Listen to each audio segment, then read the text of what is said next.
Hello everyone, today we talked about the German Peasants War. We're ever more exploring Renaissance warfare. We never discussed this main chapter, say, of early modern German history that really witnessed the uprising of hundreds of thousands against essentially constituted order. There is a great historiographical debate regarding, let's say, constitutively what did make the motivation behind this, and I have a very specific idea for that matter that, of course, takes into consideration like the general context, like all the main issues from the era. That, in fact, is the most important thing to look at in order to understand this episode, which is incredibly brutal. It's actually part, and we made lots of videos about late medieval peasant revolts already that are basically the same, what we're witnessing here across the modern age, but fundamentally like late medieval, early modern, especially like in Central Europe, things happened a bit later than the mid-14th century crisis.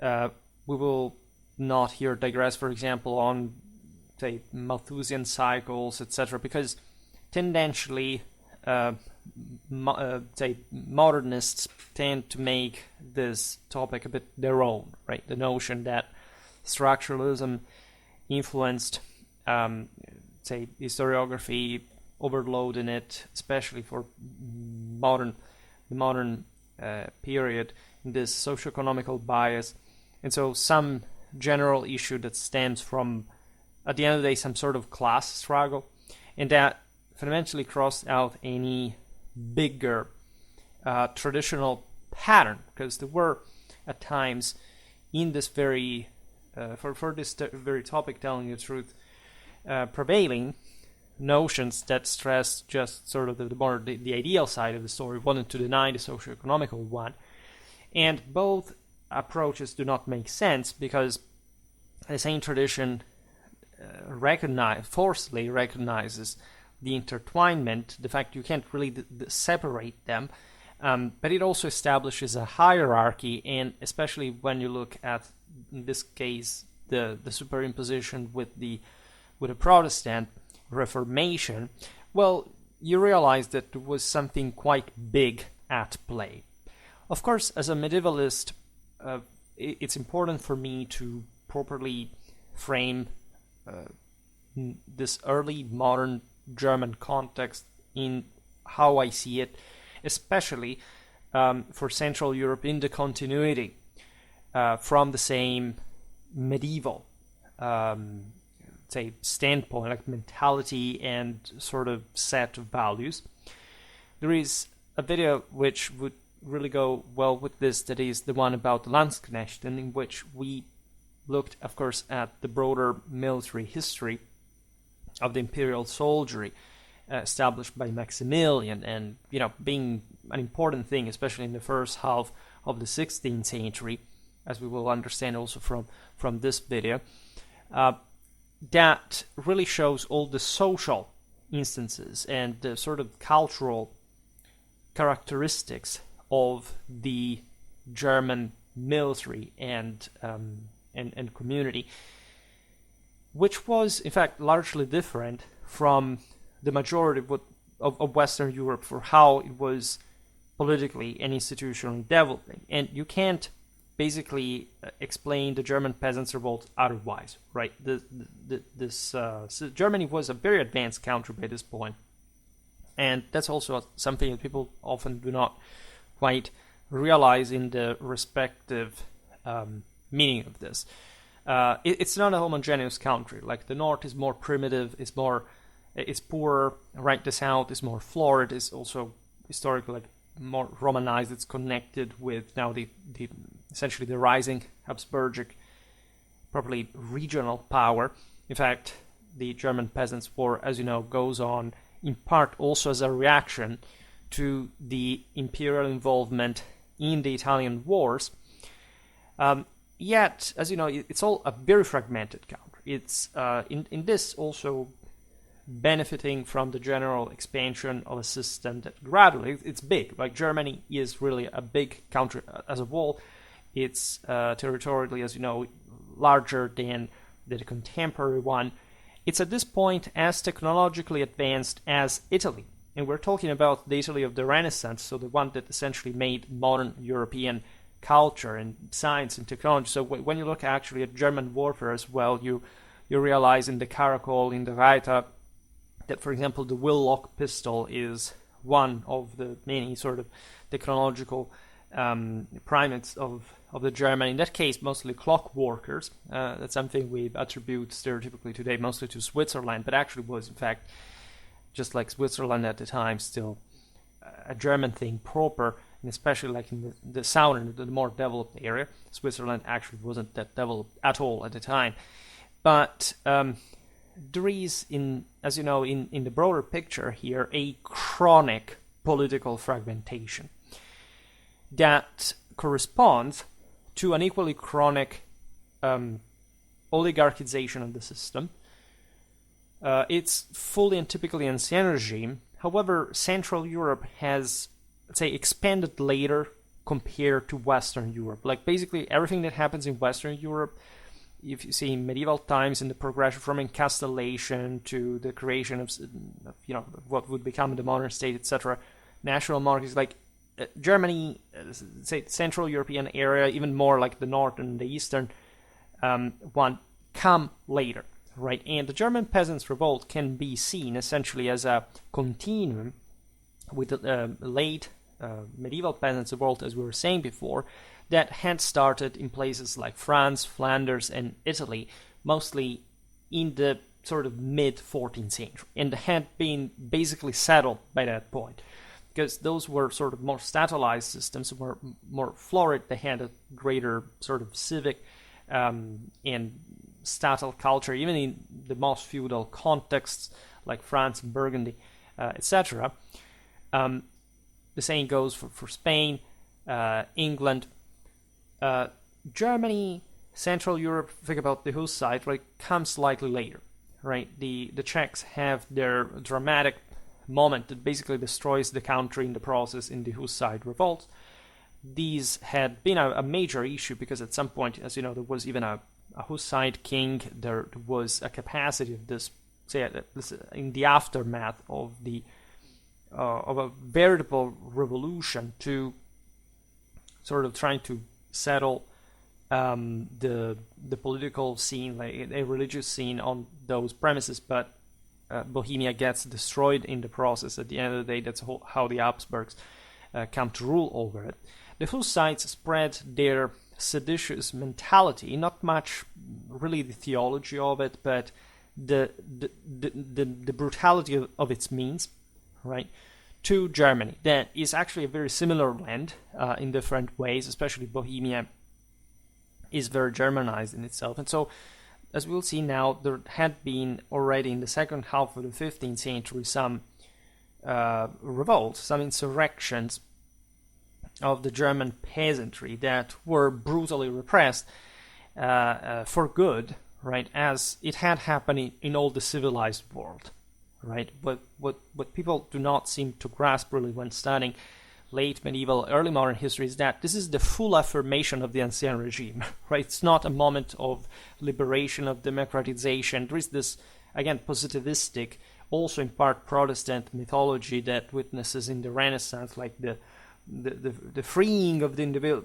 No, right? The overwhelming majority of Europe is basically witnessing a solid reinforcement of what will remain as a solid regime for other hundreds of years. And even those systems that were trying something else were not doing that because they were actually more advanced or actually close to reach like some higher levels of development, if anything the contrary, right? And I could go on with this. We still have to start our series about properly manualistic modern history. But in the case of Germany, you understand why the situation was so precarious in terms of overall power balance, institutional solidity it was a country fragmented in de facto hundreds of seigneuries. There were, of course, areas that were more advanced, but made a series about, again, the Habsburgic territories that were definitely the ones heading towards some sort of greater compaction. But even those really had a markedly Middle European feudal shortcoming, and as you know, it would take really a while before the same Austria would gain like the status of sort of a major power, especially after the actual defeat it would collect against the Protestants by essentially the mid 16th century. The German peasant revolt, in spite of its final failure, and obvious, you would say, failure and repression, did contribute to this destabilization of the system, to the general impossibility from the side of the Habsburgs up to a certain point to fundamentally unite Germany under a single political and, at this point, confessional leadership.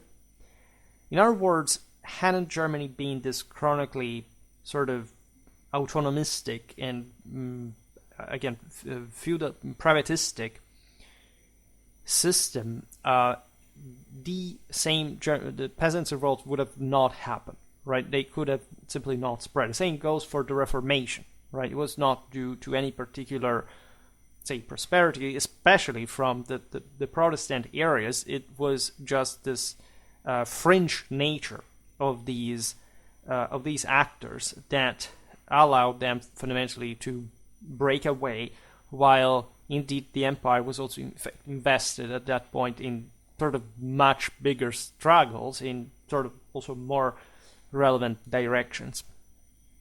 So as you understand, it's actually a very big topic because, as we will see now, the scale of the issues is what really impresses you. Like hundreds of thousands of people in a pre-industrial society, even in such a large country like Germany, do not rise up for no reason.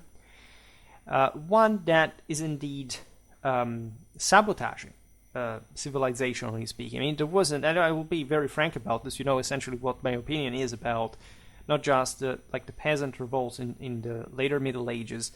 If anything, look at the outcome of them. None of them succeeded. I mean, literally none of them. And they actually only damaged the system, and they all got much worse than they were before in terms of relative power. There is no historiographical doubt on this.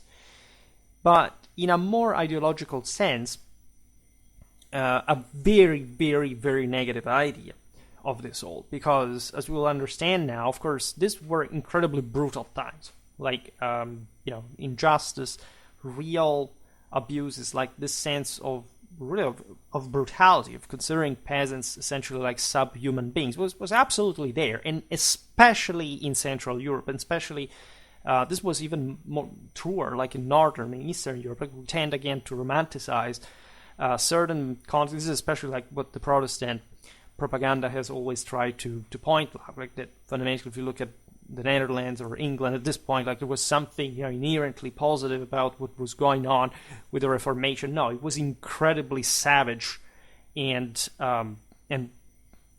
incredibly crude at every level. Like there is no comparison between the Inquisition. It was a garantistic tribunal that was incredibly well structured, documented, transparent, public, etc. With what was happening in the Protestant world. Literally in a day, you were burned to the stake, depending on whatever the locals really cared about. We're talking about a massive reach in terms of European cultural, moral, and in fact religious divide that has basically nothing to do with the picture of Europe in hundreds of years later. And what happened in Germany, the other wars also between the Protestants and the Catholics in the first half of the 16th century would be incredibly reinforcing of such vision, because of the sheer scale of damage and loss and fracture, and also against this, especially the struggle against the Ottomans, and the possibility of having a united Europe. along, especially like the core European asset of the Holy Roman Empire. But there is more to this, because it's not like, in fact, the peasants, as we'll see now, were actually oppressed and mistreated, bringing them to sort of reasons that you would have understood from their standpoint, from a strictly material point of view. It's the fact that these individuals at large had the option to change things in different ways, and they took just the insurrectional path, which was overloaded, in fact, with an anti-traditional ideology. Right. First of all, the peasants were notoriously, throughout all history, like all fourth estators, the single most radically animal-like, brutally and traumatically violent, undisciplined, fundamentally stupid element of the population. Like, there is no doubt about this whatsoever. These were not heroes. They were not enlightened people. They were not, the poor oppressed. They were not martyrs. They were at large just a bunch of desperate individuals, essentially, getting over any other moral scruple just to get their own way on the short, medium term, and paying for their ostensibly large lack of any sense of awareness of the world and capacity of coordination and general, in fact, capacity of succeeding to begin with, right? But again, this would have not even happened hadn't this, by this scale and with the issues that happen, because peasant revolts every once in a while occurred also in the rest of Europe, and some were pretty big. Like, there were not just peasants. Think about the Moriscos rebellions in Spain. Those were fueled by the Ottomans. There were huge societal issues behind them. But at large, again, had Germany been like a successful national monarchy of any sort, like run by a sort of single statal power, even maintaining a feudal structure, things would have been really different. Like, there would have surely been wars like the ones, let's say, the confessional nature we have seen in the case of France, right?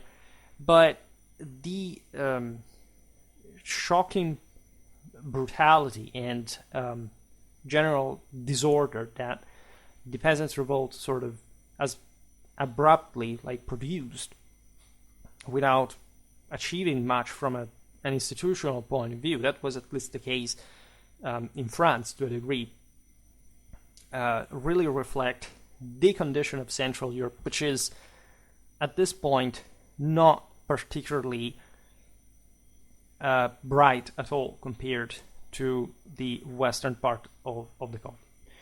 Again, I stress this because if one starts from the standpoint that historical events are just the chance to, look, Schwerpunkt made a video about, Renaissance Germany is so cool, I want to cosplay in that because I'm kind of fascinated with the aesthetics, I just studied German history, that's the only thing. You're basically not understanding any history, nor progressively, nor making any effort at this point to understand anything. You must understand the objective value of historical reality, which is a completely different thing, in fact, from what I think most people's pseudo-historical interest, in fact, gets down to. Now, speaking of the peasants' living conditions, let's get to this because it's definitely interesting. Today, I want to illustrate this as a background of the situation, then talking about the armies of organization, like mostly, in fact, the peasant ones and the ones of the Suabian League that, as you know, was called essentially to put down the same peasant uprising. Then, in another video, we will talk about the actual wars of the peasants in Germany, theater by theater, so from a strictly strategic, like single campaigns standpoint, because also without that geographical sort of picture, you can't quite get first of all how big this was, but also at a local level, like how did everything politically and socially intertwined with warfare. Now, so the peasant estates represented the exploited lower strata of society. And there is nothing really wrong in the concept of exploitation per se, right? Just this is a reality that in Central Europe has basically existed since ever. I made it clear, abundantly clear, not just in the introduction, but in so many videos, what essentially Central Europe had become by the later Middle Ages, or had in that sense always been, like compared to especially the Western systems. In fact, while the latter were heading towards a power concentration, like statal institutions, etc., like the Central European monarchies were essentially failed states, right? Their crowns were broken. They had turned into elective systems that substantially depended on the whims of the local provincial oligarchies, and that were very glad just to and jealous of their own prerogatives. Even in Germany, that was the most advanced monarchy of these all. Essentially, since the High Middle Ages, the majority of people were somebody else's people.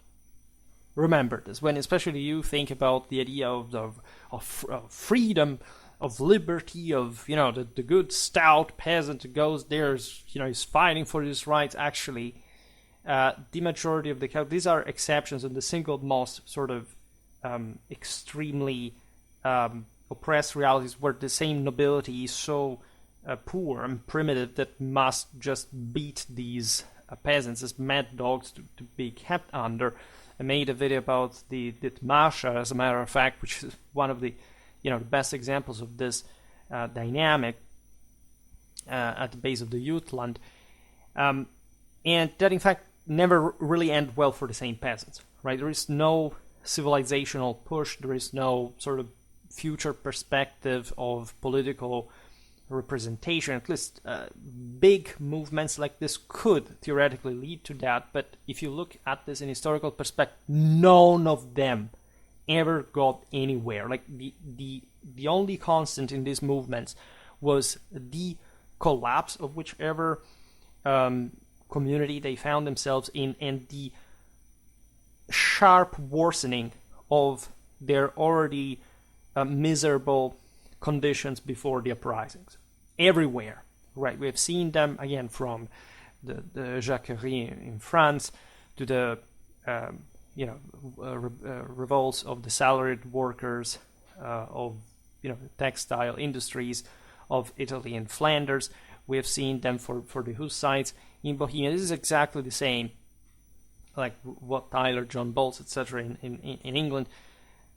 This is already happened everywhere. The only difference here with Germany is, again, this comes later. You can argue, why did this happen? Well, fundamentally because of the crisis, right, of the later Middle Ages, where essentially these lower estates were paying the most, and in moments of general instability, the sense was, okay, we're sinking, let's rebel because we literally do not seem to have any brighter future, so let's at some point try this or die in the enterprise. And this tells you, of course, how desperate and bad their situations really were, but how this was not really the way to go in terms also of broader societal advancement. All sort of commoners throughout all of Europe had gone under during the late medieval crisis, but it's not like they weren't benefiting to a degree by the strengthening of the system. On the contrary, like if you lived, again, in Western Europe, generally speaking, this was a system that gradually was re-expanding and becoming richer and more powerful. The more, again, north and east you go, in Europe in general, the least evident any sort of general improvement also across the centuries seems to be in comparison. And Germany is, again, a sizable system where there are lots of very interesting political and social and, again, cultural, economical, etc. dynamics.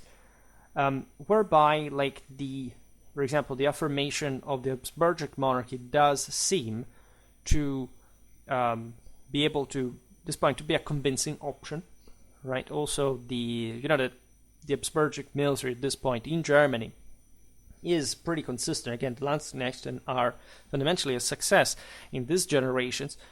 We have seen in the video about Italian wars how actually the imperial army, I mean, talking just essentially the Germanic one in Italy, is not really achieving much, right? Maximilian gets often nowhere. Like, there is like just of course an overwhelming cost that also did spark. That's where I wanted to get to, telling the truth. Part of this, the same revolt, right? For a country like Germany that, again, does not really have like much of an overall, say, political and territorial control from the monarchy, like having such a consistently also updated army like the Landsknechten is extremely expensive, and also for not getting much at the same point. Think how close the Ottomans were. They would come to besiege, say, Vienna in a few years. We illustrated that in our series about the early modern Habsburgic history.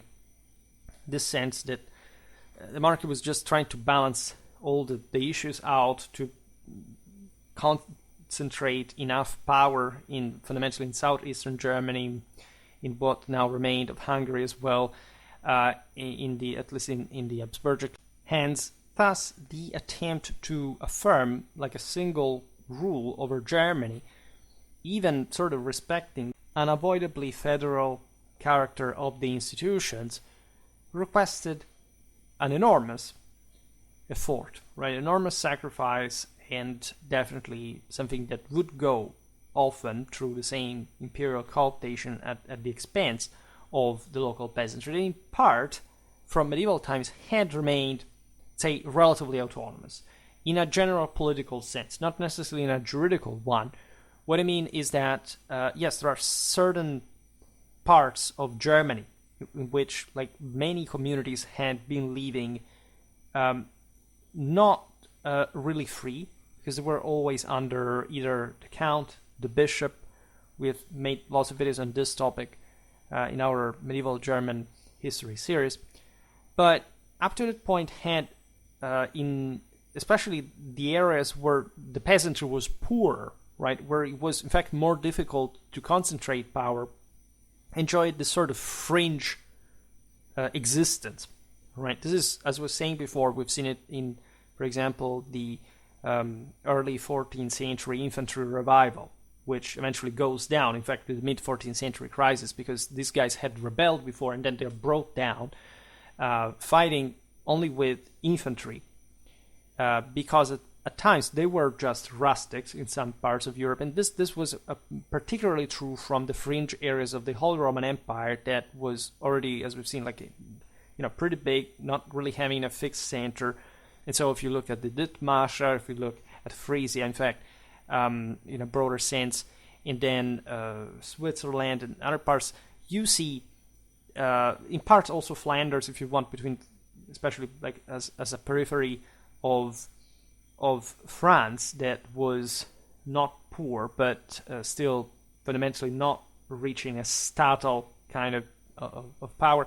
In part, it's true for Scotland in the wars of Scottish independence against the English, because of their peripheral position in Britain, like, sort of found their way out, or at least for a while they could set the premises for further autonomization, but without actually enjoying any particular welfare, actually most of the times sinking further under the rule of, say, those who managed to defeat them, or in the most extremely underdeveloped cases being so, again, far away from real civilization to literally survive with, very low socioeconomical standards anyway, but still not under a specific lord. And these were the exceptions. You see, in Germany, you basically don't have like in other countries, the infantry victories in early 14th century Europe are very rare. These are the only areas in which these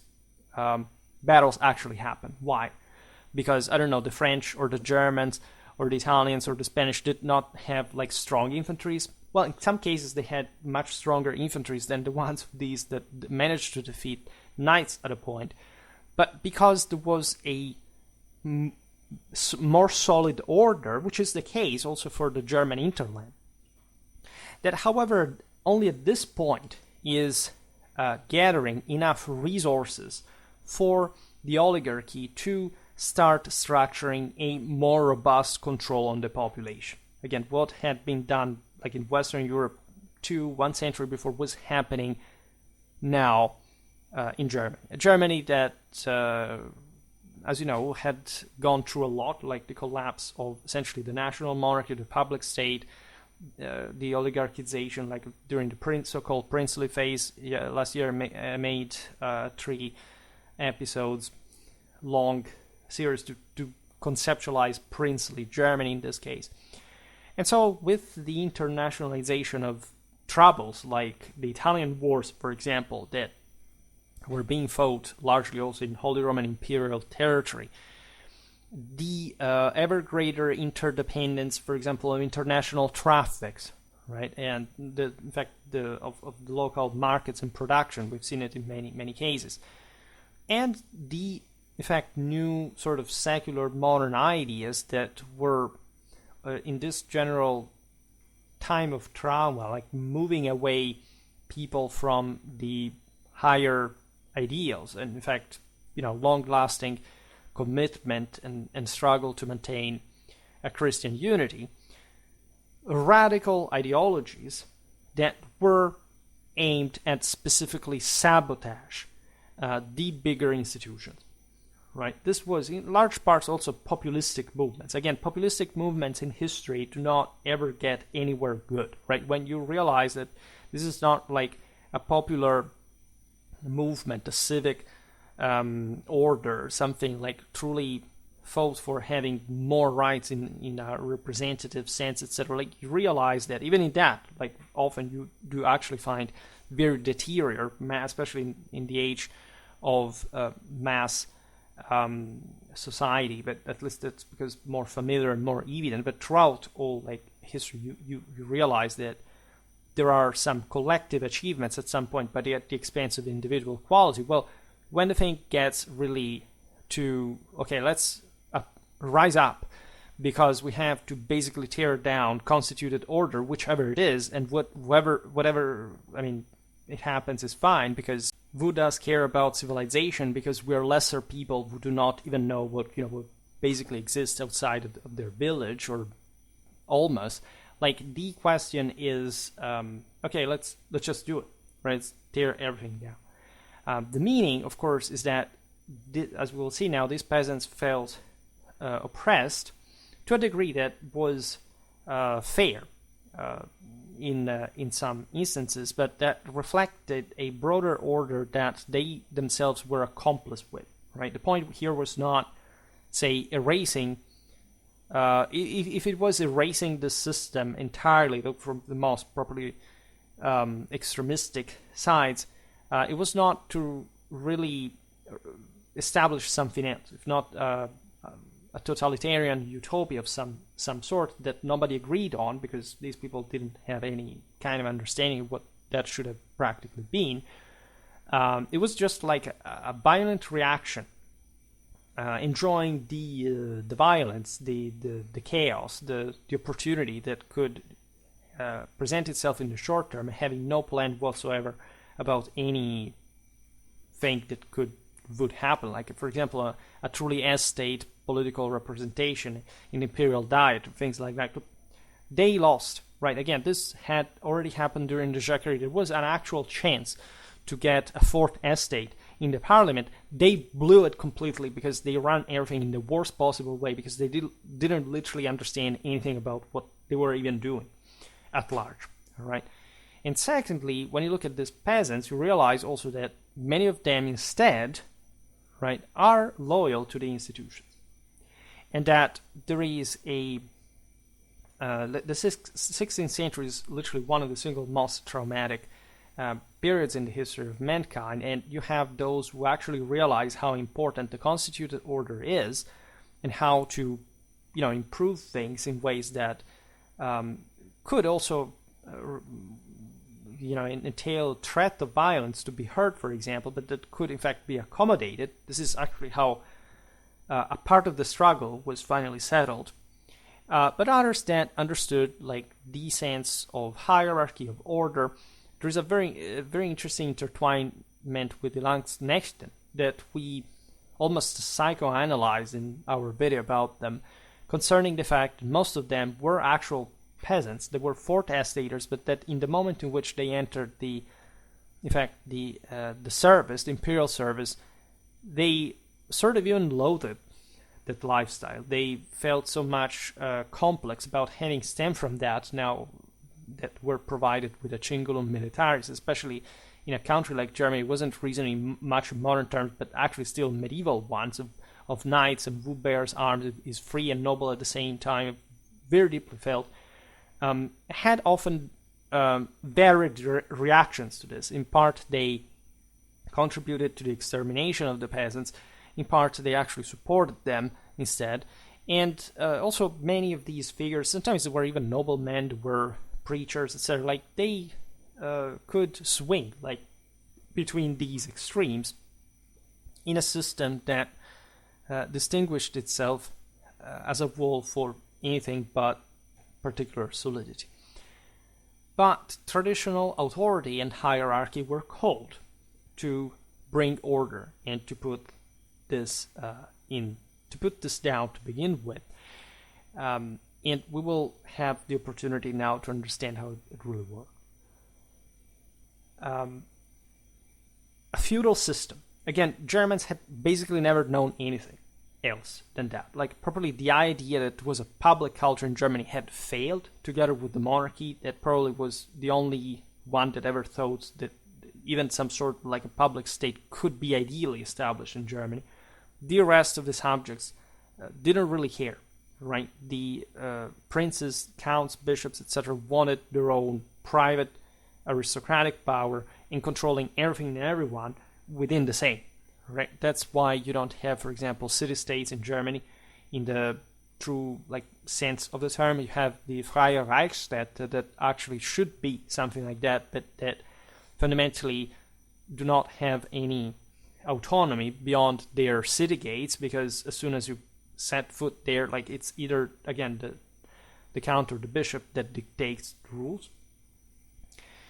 It's a very complex system indeed, but the overwhelming picture of this is everybody's somebody else's people. Again, that sense of liberty or individual autonomy, how pure and free and brave, zero. These were virtually all serfs in the actual living conditions, right? You had at this point again important towns, as we've seen. There is a sort of urban plebs of sort, but fundamentally there is just a patriciate and a nobility that rules over the system, and that's basically Germany until the 19th century, literally without any exception. It's as if it came straight out of the Middle Ages, and especially of the Middle Ages, where every single damn person was under a nobleman, and there wasn't practically anything also in a strictly local sense that could do about that.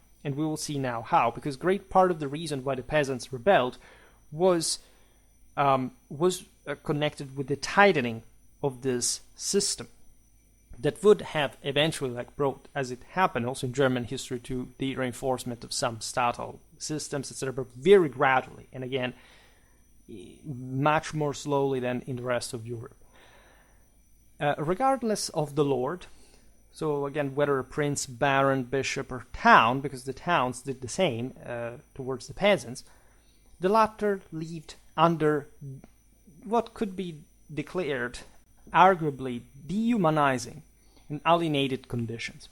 Right? The sense is that the peasant was just like a lesser human being, it was worthless. It was just some sort of property forced into labor for their lords and unable to make critical life decisions, such as marrying or dying without obtaining permission and often paying a fee. Right? I know that many people follow me thinking that, again, I have a sort of romantic idea of the Middle Ages. I have it in the traditional sense of the term. These people had deserved to be lesser people, meaning that once upon a time this had been sort of freemen of some sort, like if you go back in Tacitus' Germany. But they had also let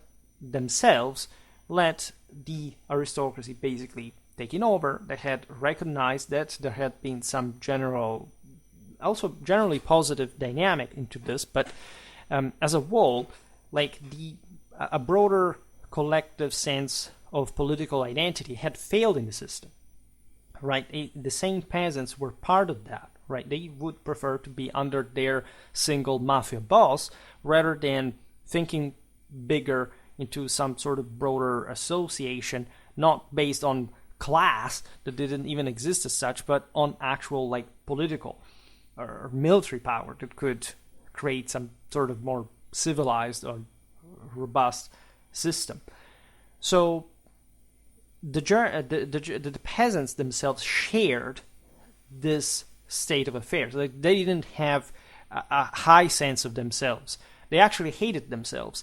They understood that they were the lesser people. The entire traditional set of values pointed to it. Like, just today, people fundamentally are trying to drag themselves to avoid realizing that they are lesser people. At the time, the peasant understood his role in the traditional order of the castes, and especially in a country like this, that this had always been the case. Like, it was so deeply ingrained in the only possible order that fundamentally that the conditions provided, that nobody really thought of say creating something different, right? So what you see here with the peasant uprising is actually just a broader iconoclastic desire, right? That in fact goes well in parallel with the Protestant reform, and that points the finger, of course, at the wealth and the power of the aristocracy, the princes, lay and ecclesiastical alike. The peasants' obligations extended far beyond statute labor, right? As they were compelled to gather resources, provide food in the form of game, gather shells even, and serve their lords in various capacities. This thing of collecting shells literally was almost a mock, like a whim of a local nobleman that really triggered part of this uprising, because he had simply said, okay, well, you stupid peasant, just gather me shells, right? And of course, these are just anecdotes, but they do reflect the sense of this positive attitude the aristocracy had. Especially, this is again extremely typical of Central Europe. Like, you don't see this in Eastern Europe. It's just like you don't even want to know what actually happened there, because let's not even talk about that. Or even, I don't know, places like Finland, or Ruthenia, but let's not even talk about that. About Germany, we actually have some also better insight due to the fact that it was compared, in fact, to the east, to the north, a more civilized country. But the idea is that, again, literally, the foretaste, this is also such a normal idea, right? I'm surprised sometimes when I have my own followers surprised of the fact that for these noblemen, like, the peasant was an actual subhuman being, right? This is, again, most of the issue that people seem to have with this today is the typically lesser people mass delusion that, again, they are worth something, and especially through the identification with a country, with a national identity. So they essentially say, I don't know, if, say, I'm studying this or whichever revolt, peasant revolt in the Middle Ages, this is, oh my God, this is not a tragedy. This is not, like the subversion of an anti-traditional fourth estate. This is, oh my God, these were kind of my ancestors. They were in my country, so this is my nationality doing cool stuff. Yes, I will support them because they're cool. Like, they basically think even that, I don't know, they're heroes in the form of noblemen, of commanders of the time, etc., since they are of their own nationality, or at least something that they identify with their own nationality. At the time, they mostly identified in relation being, the servant of a lord, like, serving a great king, and it was mostly a personal dynastic issue, that if they looked at them today, they would think that, oh my God, so yeah, we're buddies because we're of the same nation. No, they would be disgusted by you as a subhuman being. Even a peasant, even your peasant ancestors, if they had actually seen how you live today, they would have thought that you're a subhuman being to put down, right? Just like, as we'll see now, like in the provisions issued by the same Luther. Luther, for example, said that that was, as we'll see, he had moderate views about the peasant.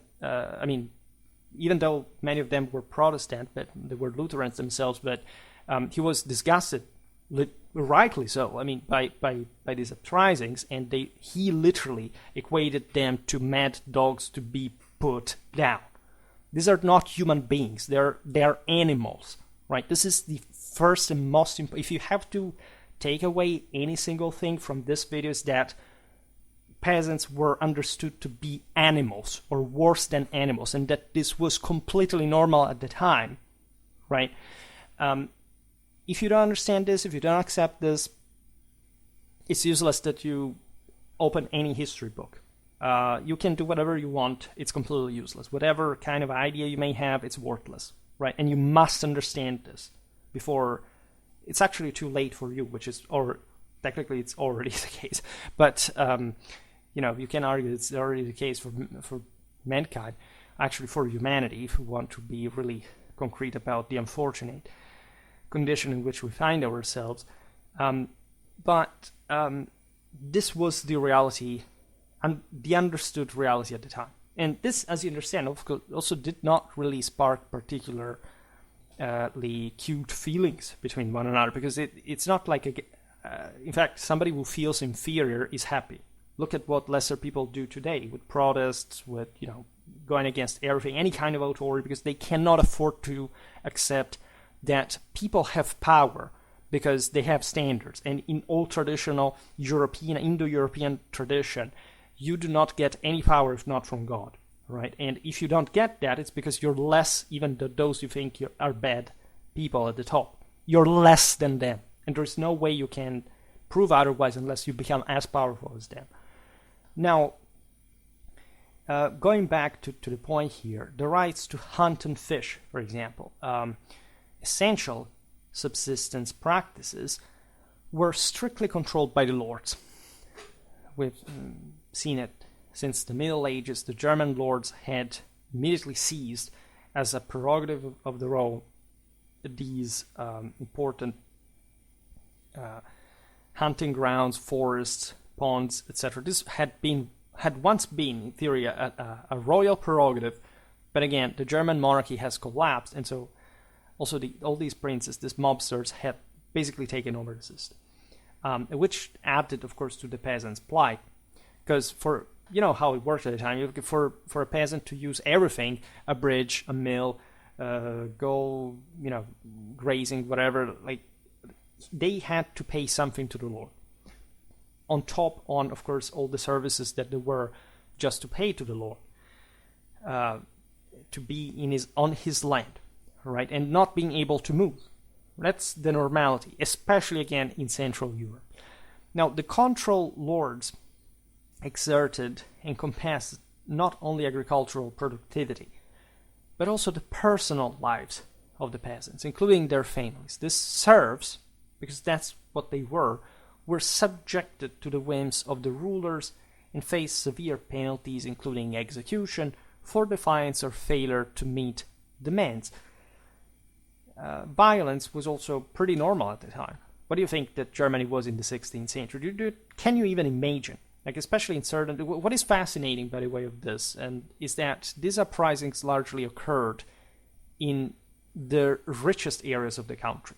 So in places where the peasants were actually more organized, right? people in sort of northeastern Germany lived in a much more primitively brutal and oppressive situation, but they literally didn't have anything much they could do at this point to counter like the affirmation of the major princely states that were starting to rise in Germany in those places. Again, there would be similar issues, but the idea here is that if the peasants can do anything, it's because there was somebody at their head with power that could exploit their remonstrances, right? So it's not like literally the peasants, because that's also the narrative of the class struggle. No, there were noblemen also from their side. There were people who wanted to exploit the situation to gain more for them.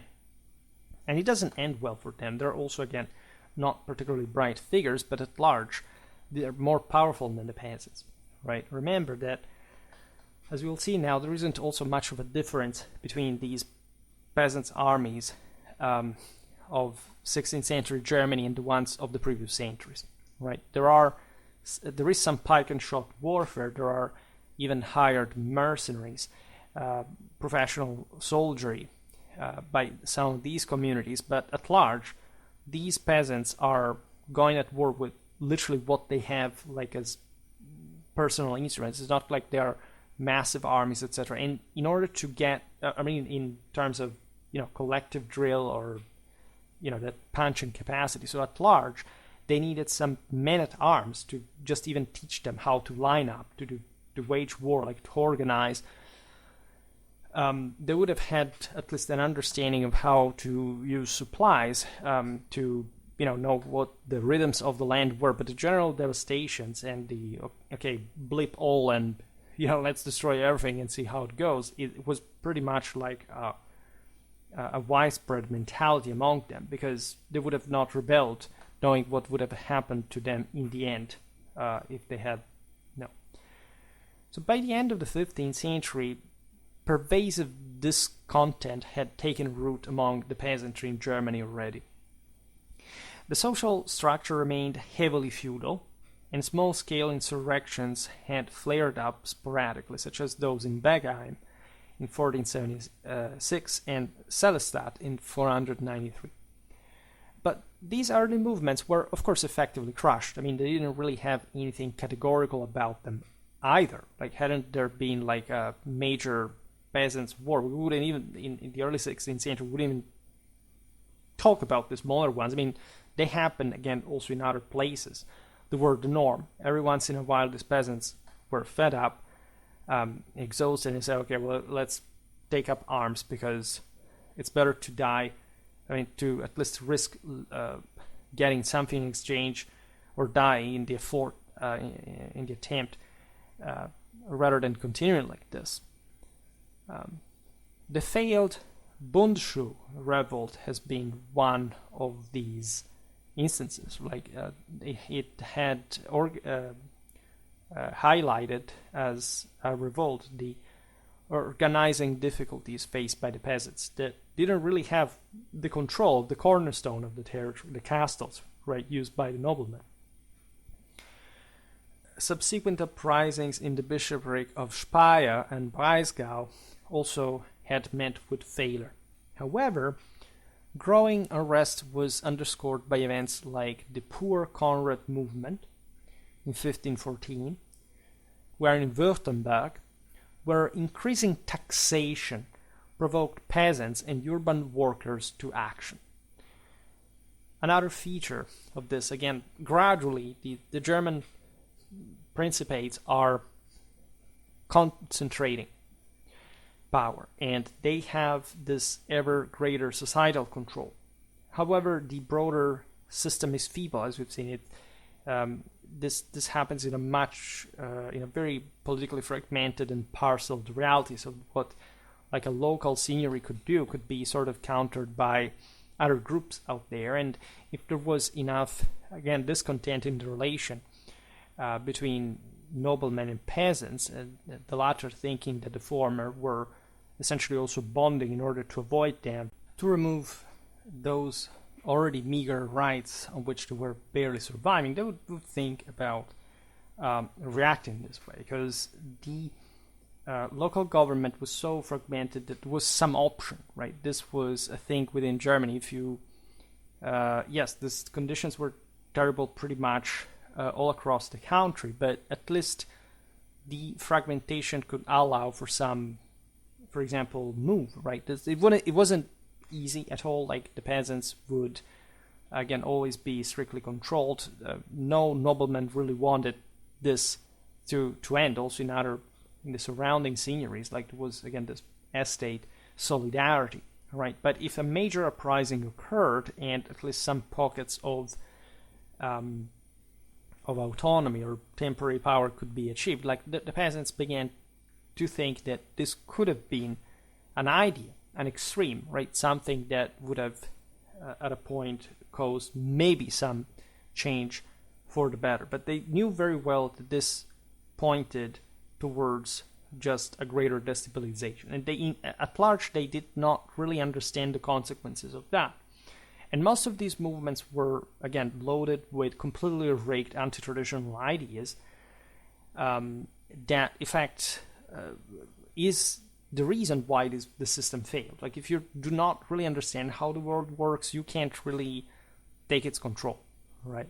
This is how the same poor Conrad movement was violently suppressed, leading to the execution of leaders. But a simmering resolve remained within the ranks of the peasantry. Don't underestimate again those Hussite peasants, for example, that had fled Bohemia after the reinstatement of at least of a general order. It wasn't even just about being a Hussite or not. Like many of them had literally decided to pursue a violent, rebellious lifestyle against authority in a generalized sense, and they had brought with them, if anything, the technical knowledge of how to stage a rebellion, how to carry out guerrilla operations, how to seed this idea that after all the noblemen could be taken down, even though, again, the system did seem to have never changed ever, but it did seem that the world was changing to a degree. As the early 20s of the 16th century approached, various social groups began to align against the feudal oppression. This last aspect we pointed out of the idea of eliminating, right, the authority or even destroying everything in the process anyway was particularly true in the Hussite case. Again, Bohemia was destroyed as a country. It lost 1/3 of its population. The Hussite movement was probably the worst thing that ever happened, at least for sure in the medieval millennium, to the country. But this was the actual attitude. Like, things in Bohemia got worse than before. Like, it was an actual nobility before. It was actually very capable, actually very connected with, even in its brutality towards the peasantry, with the traditional sense of authority, etc. After the revolt, much worse people. There were much more sort of the new enriched also that had capitalized on this bloodshed and destruction came to gain even more power and control on the same people. So they literally didn't get anything out of it. That's the reason why this exodus of peasants had also taken place. But in the perverted mentality of these peasants, the good thing is that they had destroyed the previous system.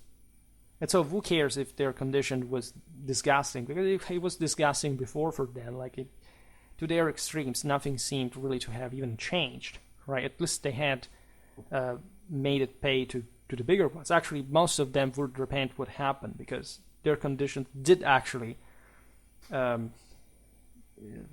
worsen. But the hatred towards the establishment, which was more important for them than any kind of positive outcome. Discontent thus brewed in these 20s among peasants, but not only. You have miners, artisans, laborers. There are ideas that are spreading now. Think about also the printing press. There are people, well, at large people can't read, but at least it was easier to spread ideas, right? There would be great public talks. It was difficult also in an expanding world, in a strictly demographic sense, to now control everything and everyone like before. So there was a communication revolution to a degree. Think about today's times in that perspective. Where do you think populism stems from? Because there are people who are actually more intelligent or will actually get more power. No, it's just some sort of self-sabotaging, self-hatred that points at eliminating standards, because standards make you see how lesser people actually are. And so that's where lesser people's sense of, okay, let's destroy everything so that nobody will see or remember, right? Because broken for broken, I don't understand anything. It seems just fun to use violence and to pretend that I have any relevance. And it always ends by the scalar loss of liberty, especially in these people. Like after these uprisings, those at the top have actually more power than before, in relative terms to the lesser people. Always, throughout all of history, right? The only problem is that there is also a major absolute loss from both sides that doesn't help anything. And so this sort of collective desire for liberation from centuries of subjugation is something you see also in the French Revolution. This is not to be also a hey-ho towards these people. I mean, some of them were surely motivated by real grievance towards injustice, towards a system that was crazy in many ways. Not like the establishment was particularly enlightened either. I mean, they converted to Protestantism. Let's start from that. It was just a subversive degeneration of the entire system, and so also the good died with the rest, because it hadn't been right enough, and that's the difference. The proximity to religious reforms, of course, added a complex dimension to the dissatisfaction, as evangelical preachers criticized the abuses of church authorities, steering further unrest among those who felt betrayed by both the church and their lords. The ultimate point is communism. You want to steal what these people have, right? So the idea is also very practically, aside from broader philosophical questions, okay, if I can loot the bishop's house, okay, I can't do better than I'm doing now, except this is thinking small, because what you have triggered in the meanwhile will bring you to be raised anyway, or the general surroundings to get ever worse. But that's the kind of short-term, idiotic mentality that most of these people really have. Amidst this turmoil, because also theologically speaking, like it's not like these people were any aware about anything. Like Martin Luther would actually be disgusted by the peasant uprisings and ostensibly condemned them. Like it's not surprised that even more radical extremistic thinkers like Zwingli, for example, would support the actual peasant uprisings, right? Martin Luther emerged to actually promote obedience to regional authority. Think about this, because it's not like I like Luther in any particular way, as you understand, but there was a sense that of sort of necessity of obedience to authority that in the broader the generation of mankind was still understood by a figure like Luther. The sense is that when men were heroes or angels, like they could inspire to think that they could make an order. Like, what's the point in an average person in the Renaissance, or even less today, to think that they can actually establish any good order whatsoever without a hierarchy, without an authority, without a guide, without a leadership? This is completely nonsensical. Also because, like, the only way humans really know to bond and to associate is exactly this one. We will see now, in fact, how, of course, the same peasant bands would give themselves a necessary order and discipline and unity of command, and receiving it from some leader.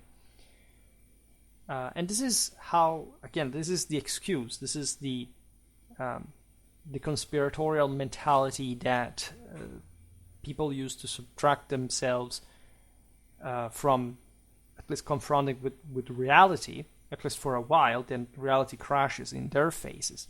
And that's how some peasants, most peasants, found at the time themselves drawn to more radical ideas that challenged the status quo. They had completely lost any understanding of why tradition existed in the first place.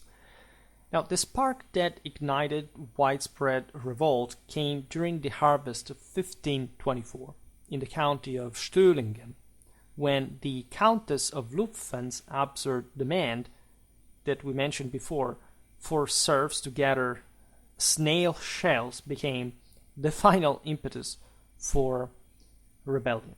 All right. The incident galvanized 1,200 peasants to organize militarily, electing leaders and raising a banner that signified their collective defiance. The revolt rapidly escalated, spreading across much of southwestern Germany, marking a significant moment in the struggle against this aristocratic control. By the way, one of the famous banners of the peasant revolts was the rainbow one. Just, not to draw contemporary parallelisms, but it's always the same old thing. As discontent spread like wildfire, uprisings erupted from the Black Forest to Lake Constance and into Upper Suabia as well, with revolts intensifying also in Eastern Franconia and beyond by mid-1525. This is more or less the time frame. Again, we will see this better in another video when discussing the single campaigns. The lords faced this insurrection at an inopportune moment. Why? Because their attention was at this point diverted by military engagements inherent in the Italian wars placed under significant strain by Charles V's reign, which, grappling with external threats from the Turks and the French, could not really help but demand, of course, his subjects this military contributions, an increase in discontent. Does it remind you of anything? There are major wars out there that are actually, fought for very good reason, and you have Protestants essentially bailing out of it all. It's better for, say, Vienna to be taken by the Turks than supporting the papacy, right? It's always the same self-sabotage that lesser people in every generation, in every civilization, actually do. They fail in the system. It's also one of the best systems. And so they want to support external enemies that whenever actually they will fall on them, they will prey over them much worse than anything they've ever seen. But they have to begin to say that whoever makes war is bad. I correct myself, only their own leader. In any case, when makes war is bad, the others must win because they are heroes, and actually, they're so dumb to say that, war is bad, but, also the other guys are fighting their war. So, if war is bad, everybody who makes this is bad, but no, it's always only their own leaders that are bad because they make war. The others are not making war. The others are, picking flowers in the meanwhile, and they're surely, highly, advanced cultures that you're not, right? That's the actual point.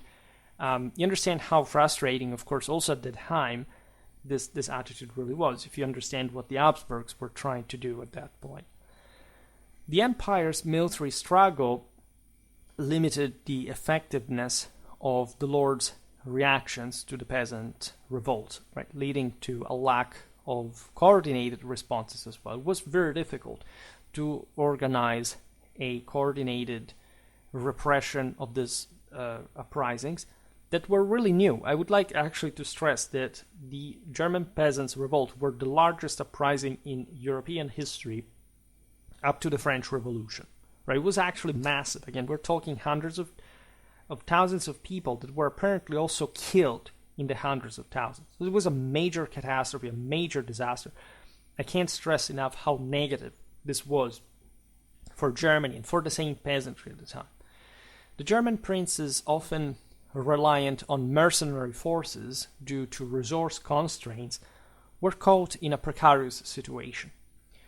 Imagine, again, the very people that you exploit in order to sustain the system that is already so asphyctic to have such small armies without much of any even provincial breadth, simply bails out and starts fighting against you. It's literally a civil war, right? It encompasses every field. It's a total mess, right? Not even the emperor actually has armies that can immediately at least intervene in these areas because they're fighting in Italy. And so the German peasantry say, but we don't want to fight in Italy. Now, this is really interesting because it's not like, of course, the peasants had any say where the empire was to be fought, but they felt the pressure of that. And so, of course, you find this pacifistic nonsense that are themselves betraying because it's just like a puritanic hypocrisy, of course. In fact, this instability allows the peasantry to confront the feudal order directly.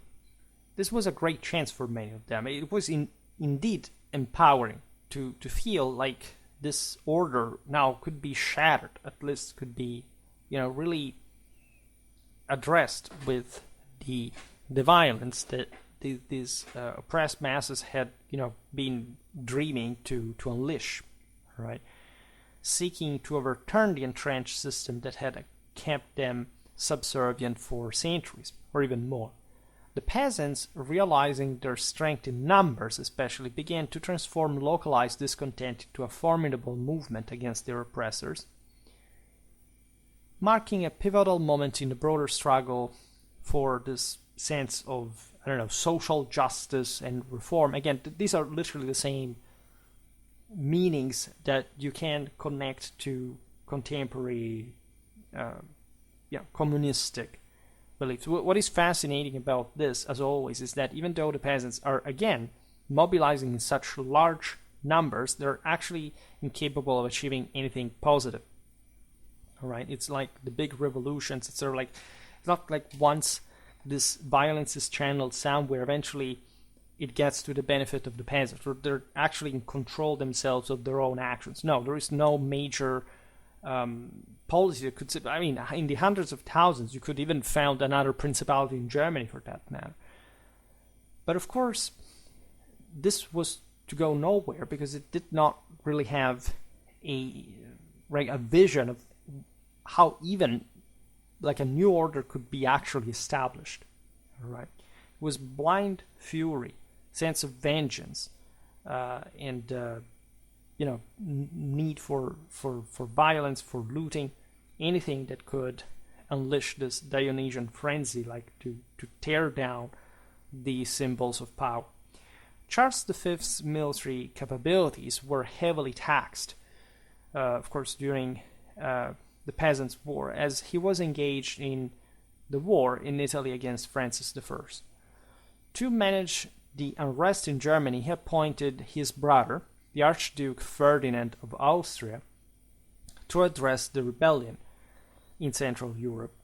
While Ferdinand prioritized the initial uprisings in Austria, he was not inclined to confront the revolts in other areas of the empire, though. And as we've seen, especially like from the other side of the empire, or at least like of Austria in a longitudinal sense, it's where things were getting more serious. It's not like the Habsburgs were new to this kind of issues. Think about the loss of what had become Switzerland, right? Once largely also Habsburgic possession. That was a struggle at large also against commoners, right? And so there was this sense of tension triggered, as we said before in the previous generations, by the evidence that also an army of peasants could kill the flower of the German nobility. Ferdinand of Austria was hampered by the existence of the Suabian League. It began to act alone, essentially as an alliance formed by German princes in 1487, taking the chance of, the emergency to say, okay, we will essentially seize provisional powers. The emperor cannot intervene. They're thinking about putting down the uprisings just in Austria because that's their own territory. We, as local princes here, instead, we must do something about it. And the Germans were actually pretty well oriented towards that. Like the concept of Landfried, for example, had been already provincialized ever since the collapse of the German monarchy, to the extent that these polities would essentially take matters in their own hands. This is essentially also what the peasants thought about themselves. This is also how, for example, the Swiss Confederacy had been born, really. The Suabian League is essentially the most important actor here in the repression of the peasantry. The League included nobility from the so-called Company of the Shield of St. George, which already tells you, as we were talking about it today, the Indo-European symbol of divine triumph over the chthonic telluric elements, right? The knight crushing the peasant as a very old sense of cosmic hierarchy and order, like the Apollonian ruler that crushes the Dionysian earthly animal, fundamentally. That in that very iconography is, in fact, what it is. Also, the Freie Reichsstädte aimed at maintaining order in southwestern Germany. There had historically been a Suabian League before, considering the particular autonomy the local German towns had enjoyed ever since the Habsburgs had basically left the region to mostly follow their fortunes in southeastern Germany.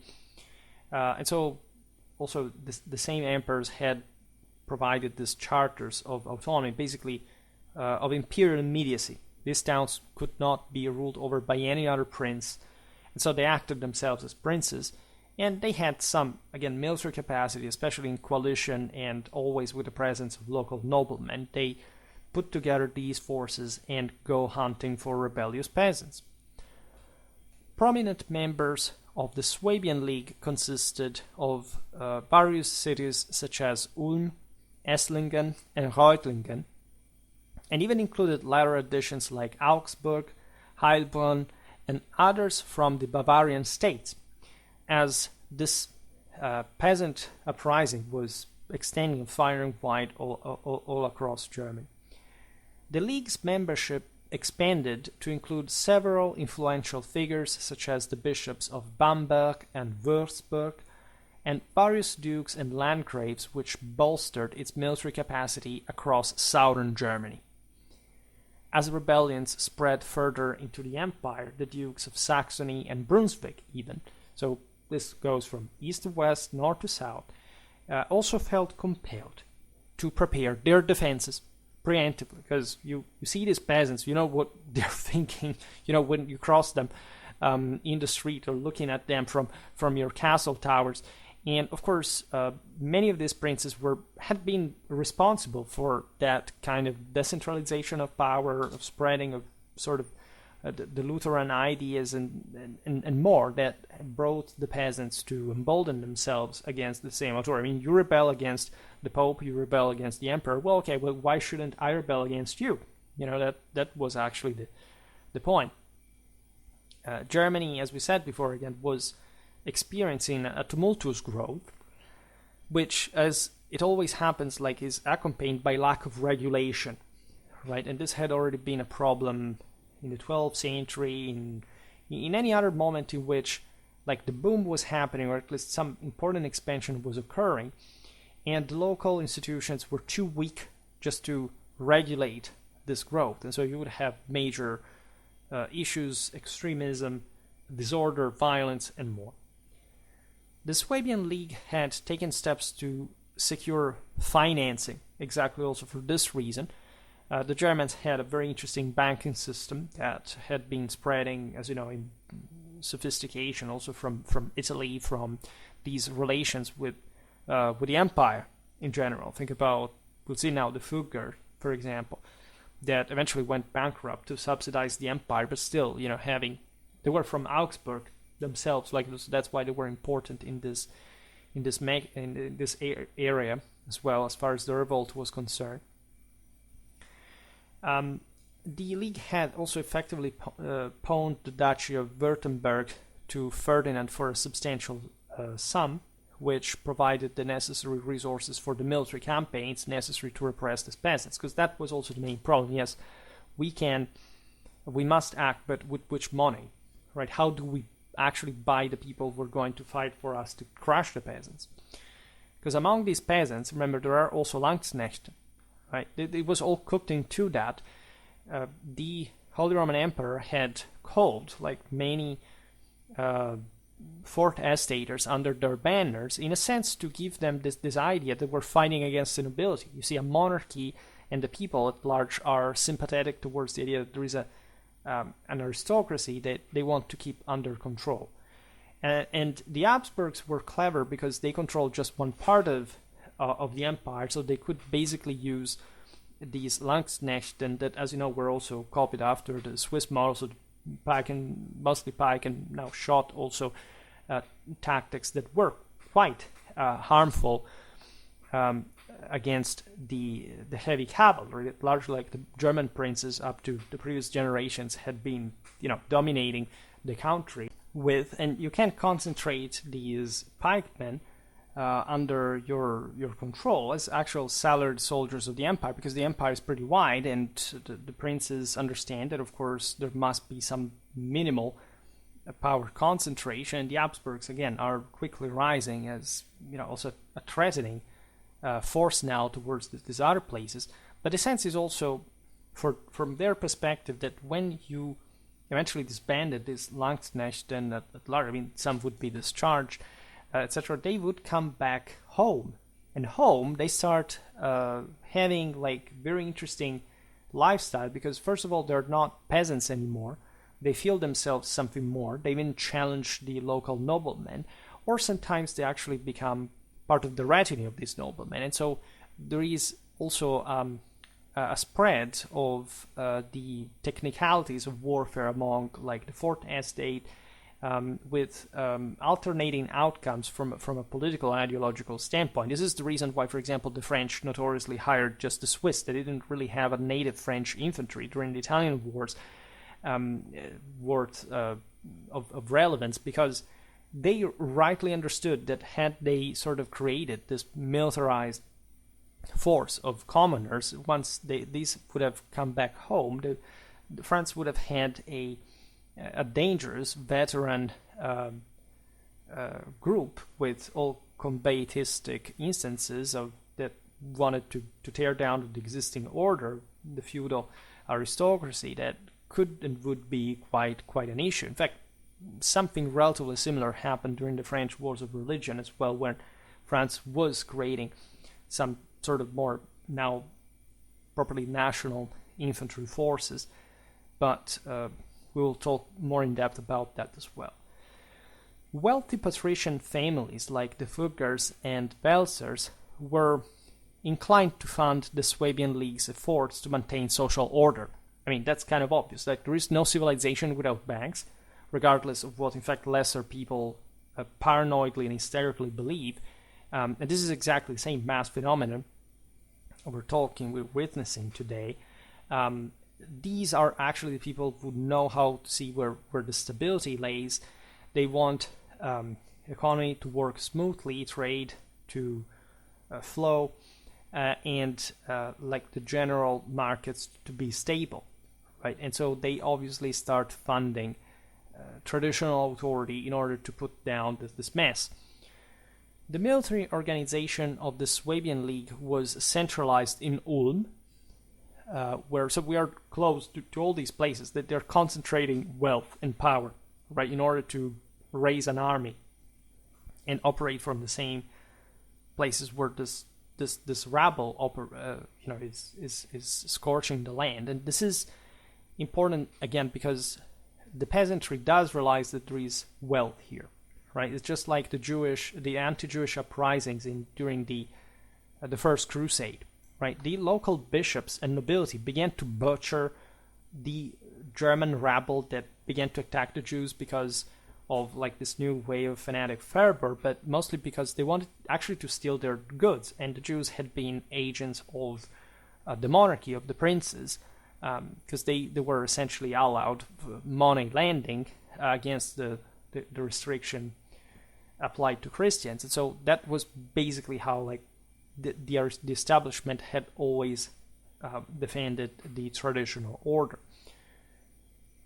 And so the idea also traditionally is that if you have actually power and right, you will actually come to power, because that's what God gives to actual grace.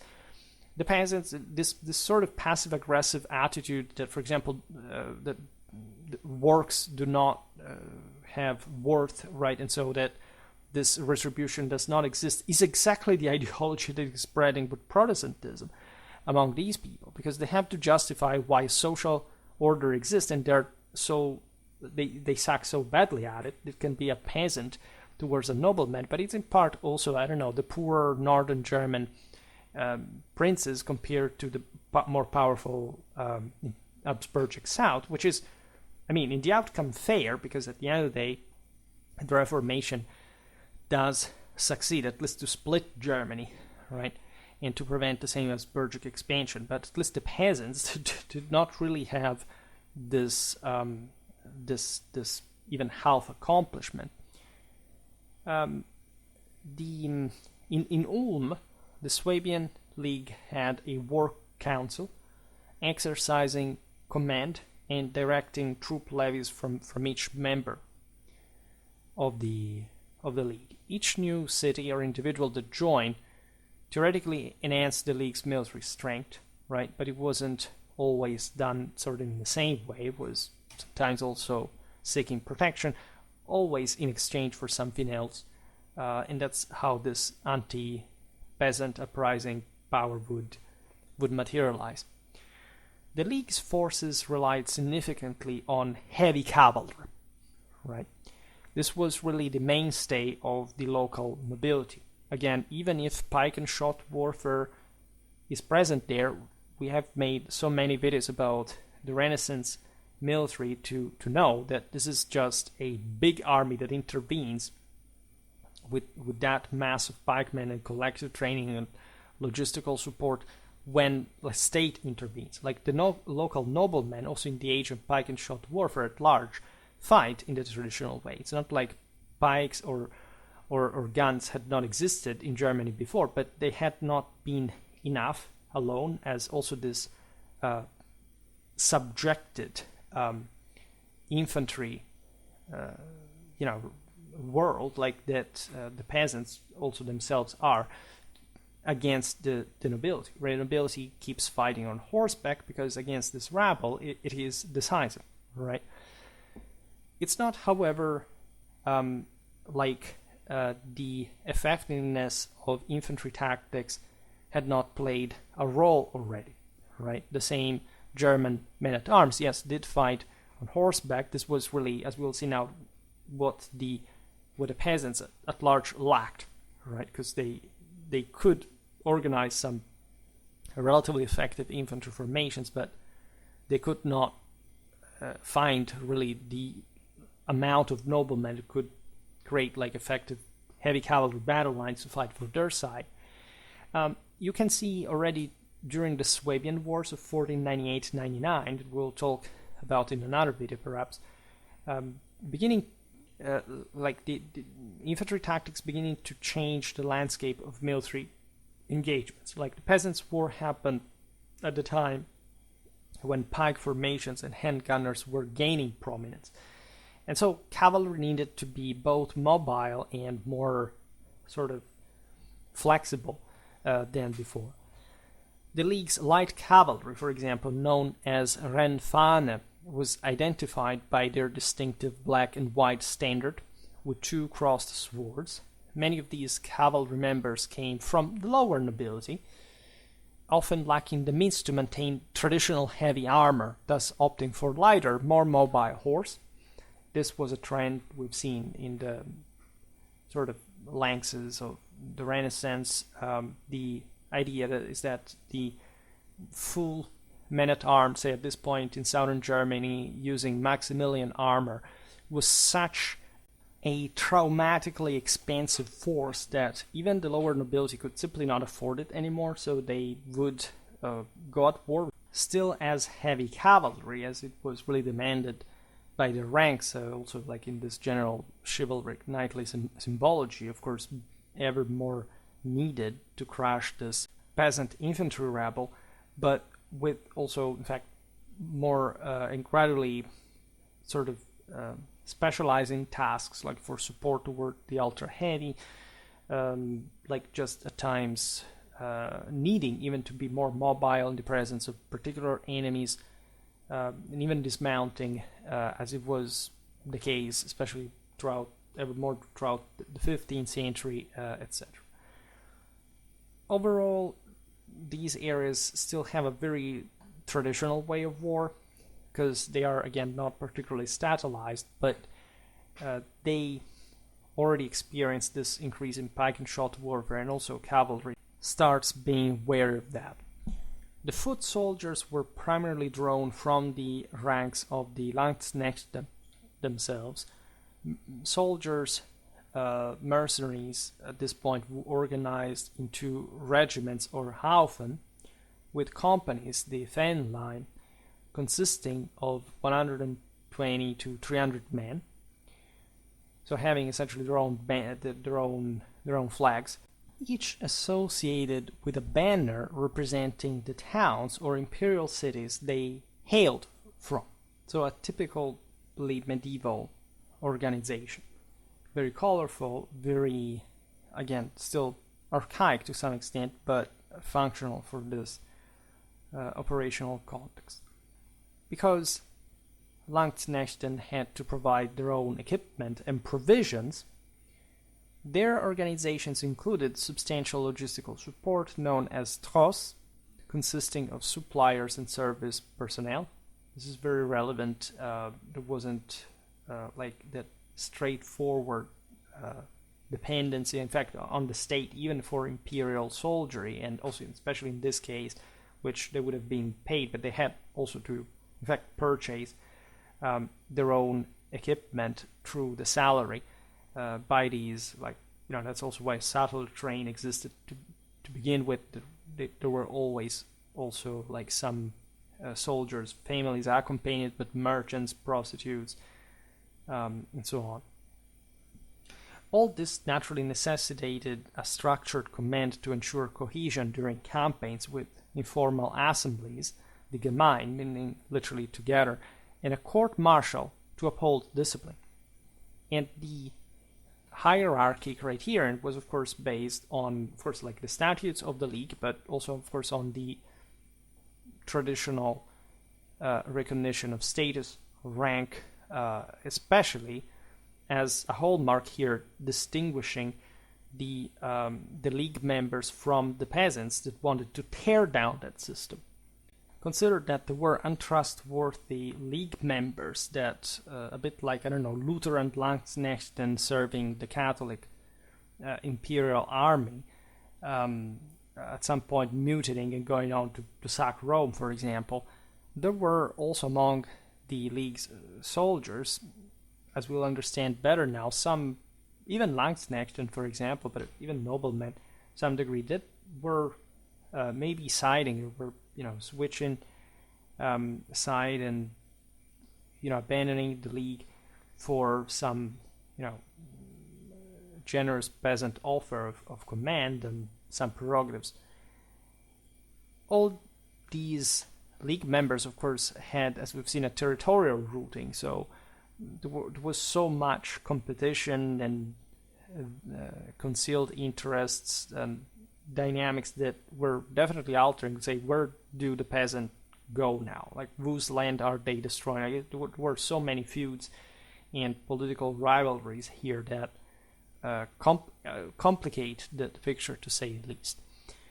By late 1524, the League decided, for this reason, to maintain a small force in cities like Ulm and Kempten to handle potential peasant uprising, because not all the peasants, of course, would rise up, but it depended also on who ruled locally, and you wanted to watch over them. By early 1525, the situation had, however, escalated, and requests for troops surged, leading to the mobilization of 3,000 infantry and 300 cavalry under the leadership of Chancellor Leonard V of Eck, who pressed for decisive military action against the peasants. What had begun as some, we'll see again in another video better how it really happened, place by place, would seem just like this scattered, generalized uprising as, something you could tame here and there, now had really escalated to a general threat to constituted order, and more force was needed to put it down once for all. The threat of Ulrich, the exiled Duke of Württemberg, seeking to reclaim his territory, added pressure on the League and complicated mobilization efforts. With many mercenaries engaged in the Italian wars, the League faced challenges in even putting together a sufficient force. Imagine the empires fighting in Italy, and you would think, well, but they weren't overwhelmingly large armies. We've seen them, yes, but they were very costly for the system as well. And so there was so much that the country had given, and now if the uprising was happening, because of taxation to support the imperial forces in Italy, how could you further squeeze the system, right? Or even finding people that would actually enlist while already this critical mass of soldier was for the system to sustain was deployed elsewhere. This was a real issue. As you will see, there were actual connections here between also the German, the Italian states, soldiers going back and forth. There were, again, vested interests from the various leaders as well. The same Landsknecht, and there were noblemen themselves. They had some, of course, care for what was happening at home. And now a pretty extensive area of Germany is being interested by these uprisings. So I think about the general tension and the mess of the situation.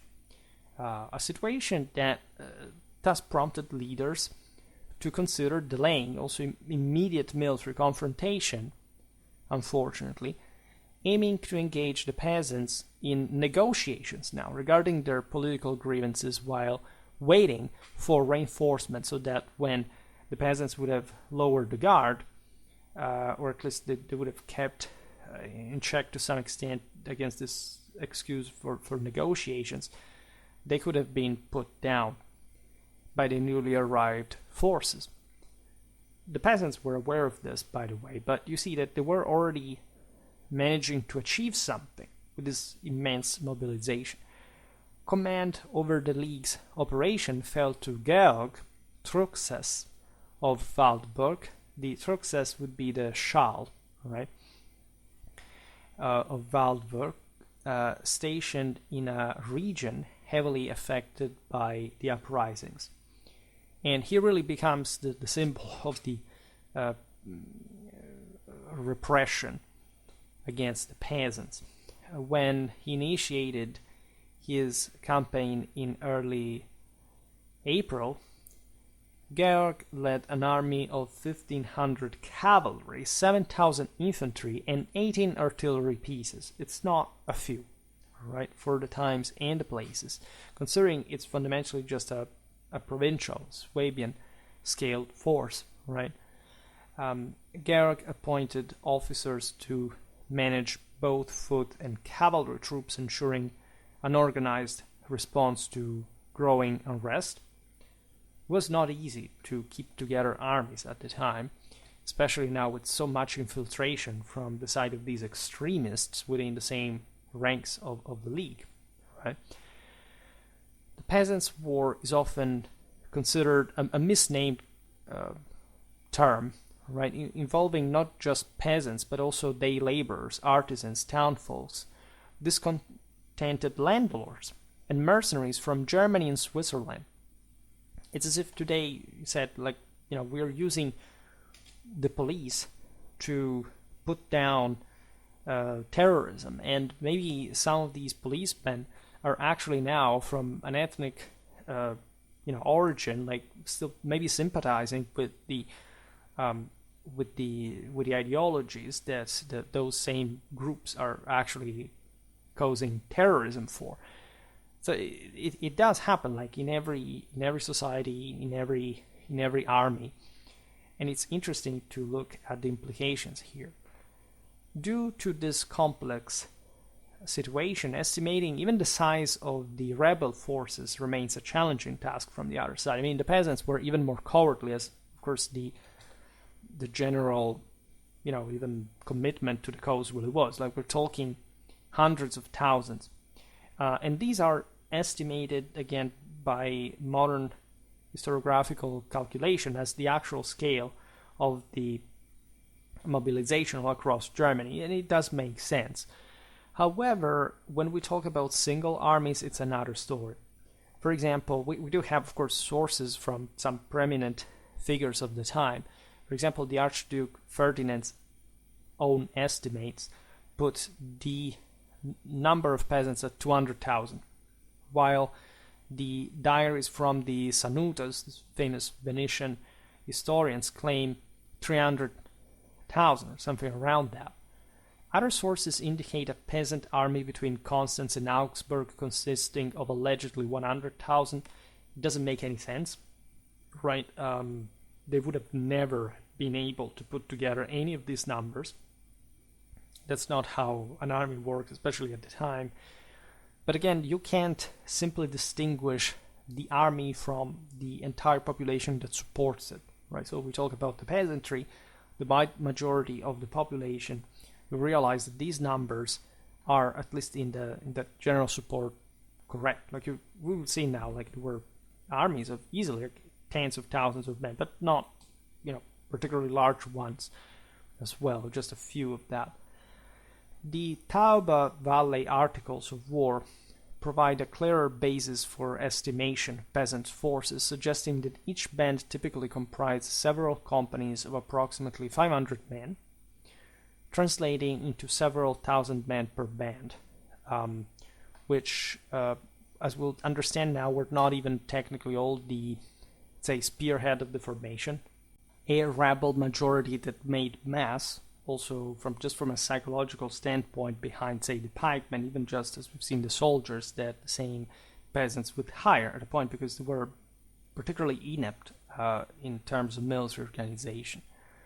Post-battle assessments like the Suabian League's Register of Peasants, for example, listed 4,005 individuals with estimate of group size varying from 5 to 100 men across 114 villages. It's like when there are protests today, like the police says there are, certain amount, and then the rebels say that there are more, like depending, like not necessarily in the same order, like making a comparison with the times, but how do you actually count all this? Like the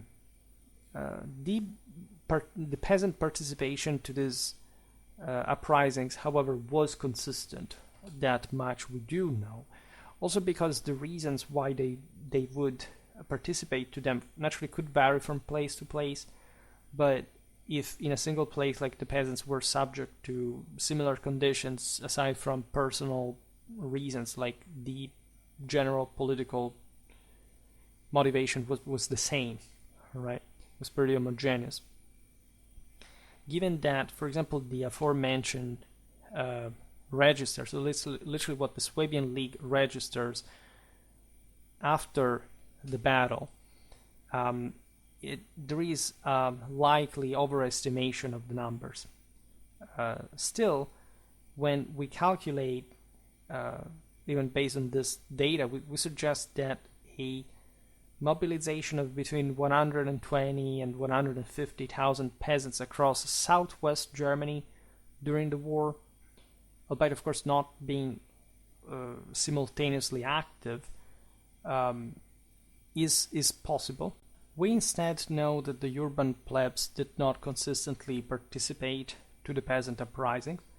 A major dynamic of the late medieval crisis was essentially the ever greater subjection of the peasants, not just to the aristocracy, but an aristocracy that is ever more urbanized. So actually, whoever lives in the city tends to follow that condition of privilege that comes from living in it.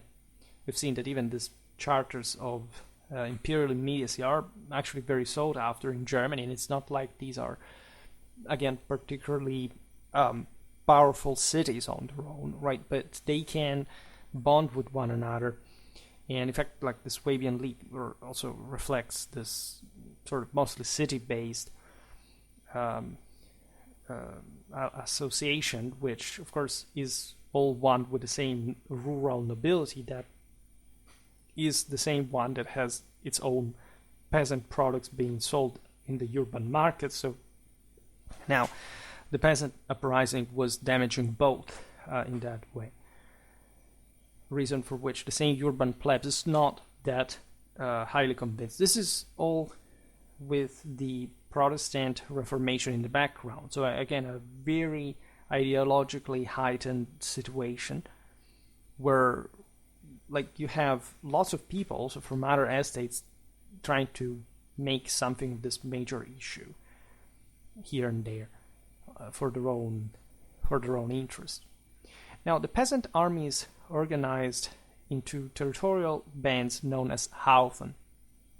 While Haufen was a familiar organizational concept, as we have seen before in the Landsknechten armies, the application varied widely among the peasant forces. In other words, they were more organically floating. For example, the peasant band at the Hersfeld had around 4,000 fighters, while 8,000 participated at Frankenhausen, the Battle of Frankenhausen, with a notable peak of 18,000 Alsatian peasants at the Battle of Zabern. I made a video about medieval Alsatia. We stopped just, in fact, at the thresholds of the 16th century, so you can understand where that region was coming from in a broader historical sense.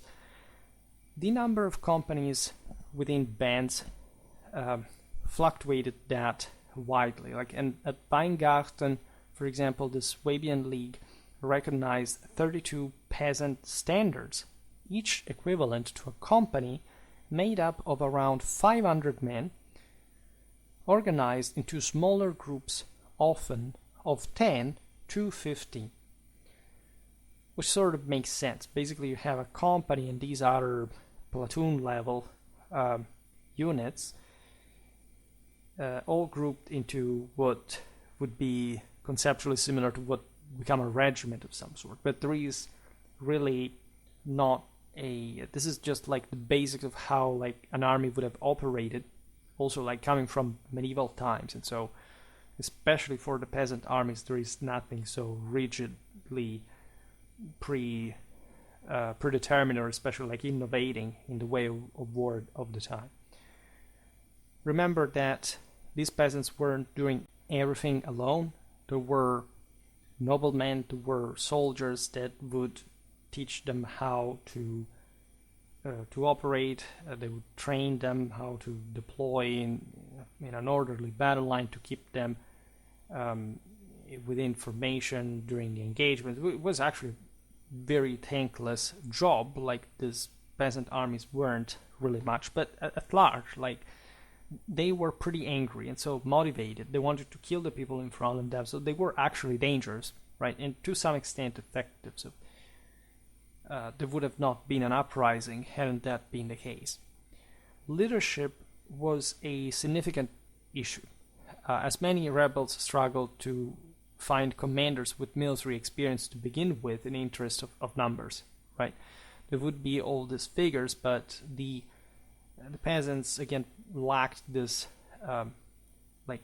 capillary military predisposition and mentality, and so it was very difficult even just to convince as a peasant uprising like the elite to simply side with them in satisfactory numbers. The assumption that political or clerical leaders would command military units didn't hold true. Incompetent leaders sometimes emerged during the war, right? So there was a lot of idealism as well. A lot of preachers, a lot of ideologues were just there galvanizing the peasants and radicalizing them, but they were not men of war. The brutality of the Peasants' War, however, bring to figures like, for example, Kaspar Prasler and Michael Gruber to emerge. This man, for example, led at the Battle of Schladming, and Hans Müller of Bulgenbach, a former Landsknecht, became another notable commander. Others, such as Götz von Berlichingen, showed dubious loyalty to the peasant cause. This was also the case. You found yourself as a leader, as a nobleman at times, in these lands where peasants had really taken everything over, and so you would side with them.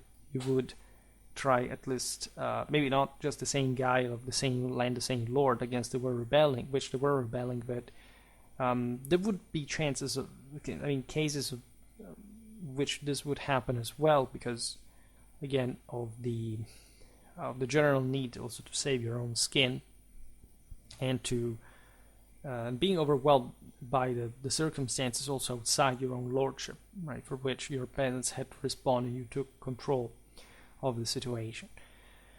Motivated by a belief in divine justice, membership in the so-called Christian Brotherhood took precedence over military training for the peasants, particularly in Upper Suabia, where those refusing to participate faced ostracism. These peasants were pretty violent against one another, so if you weren't part of the sect, if you did not believe in this common cause, you were indeed at best like exiled, your property robbed, because at the end of the day that's what they really all wanted. At worst you could get killed, and even worse, like your family raped, burned alive, and similarly cute things.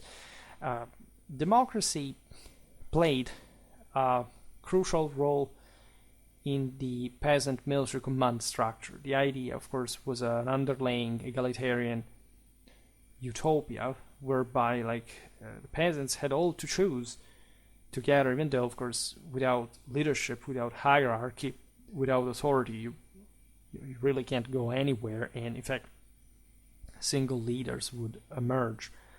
But also at the local level, given that, as we've seen, these peasants would have to send their own troops into broader armies, and they would have to decide, as they normally did, like for any other autonomous choice they had, even within their own condition. They gathered in a circle, at this time engaging in discussions about tactics and strategies. While there was a hierarchy, the Aschenfurter Articles of War prescribed roles for a supreme commander, a marshal, captains, and various specialists for logistics and artillery. In the Allgäu Band, for example, there were 8 companies, each with a captain and a council of 4 men responsible for external negotiations.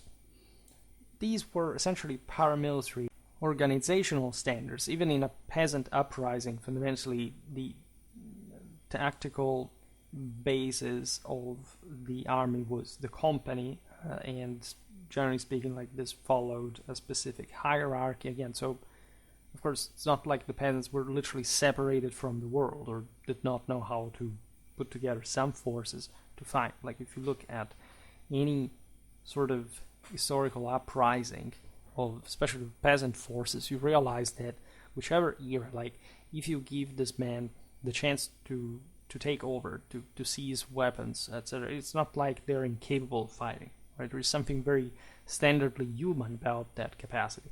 The important, of course, is mostly the political direction, and that is a total mess, right? And that's why without some other figure managing to take over these movements, there is hardly a success on the rise. So this was essentially the same Landsknechten organization. that the peasants were called, with the captain's council ensuring representation and communication across companies. You can argue that the same Landsknechten had actually gotten this as from their peasant background, with some sort of union, considering themselves as a veritable estate within the Holy Roman Empire. So there was something inspirational from the peasants toward that direction as well, because again, some of them were already Landsknechten. The composition of peasant forces was, however, quite dynamic, with villages rotating contributions to maintain agricultural activities, for example, because without that, and this is what at least the peasants knew how to handle, not necessarily better than others, but still, knowing the pretty dire consequences of, not being agriculturally productive. And so there was all a system to allow men to go to fight, but still having their crops being taken care of. Peasants in Alsace were reportedly organized into groups that allowed them to rotate service and farming responsibilities. Towns often participated to the peasant armies under pressure, providing soldiers or supplying arms and food. Of course, the town centers were the ones where more resources with the same agricultural ones were stored. The peasants, of course, being directly connected with that themselves, and where some craftsmen could provide with sort of better made arms and armor, right? As we will see now, to keep like an otherwise pretty naked, sort of primitive force. Urban craft guilds sometimes joined forces with the peasants, as well, sometimes adding strength to bands like the Tauber Valley Band, while larger cities like Strasbourg and Nuremberg opted to remain uninvolved because they were too much establishment friendly, and they just hoped to remain out of main issues. Given their general lack of military knowledge, many of the peasant contingents from regions like Lake Constance and the Black Forest increasingly recruited experienced Landsknechten and Swiss mercenaries, the Reisläufer. The latter had a reputation for exceptional pike skills, as we well know, and also, as Swiss, a sympathetic disposition towards peasant struggles, due to their own experiences with unrest and general anti-aristocratic feelings, even though the Swiss sold their services to the single most aristocratic power in Europe, that is France. But there was much in common between these peasants, as Suabians, by the way, between the Confederacy and the German peasant uprising in the southwest of the country. Some districts had supplied, let's say, mercenaries for previous wars in Italy became centers of revolt, illustrating the interconnected nature of military and civil discontent during the uprising. In other words, some troops had been sort of pressed into the Landsknechten, and they were, of course, like developing this anti-militaristic feelings against the authority. The ways, of course, the imperial soldiery operated itself was pretty heavy, right? At the same time, these centers were also the ones where hopefully some of those recruits would come back home after the war, thus, strengthening the ranks of the revolt with some progressed military knowledge, which, as we've seen, was very important, and especially the peasantry were in great need of to confront this essentially nobiliar forces that were much more militarily capable, experienced. The presence of Landsknechten with the peasant ranks highlighted, of course, the fluidity of the allegiances, as we were saying before, showing how lines between professional soldiers and the peasant fighters became intertwined in their collective endeavors.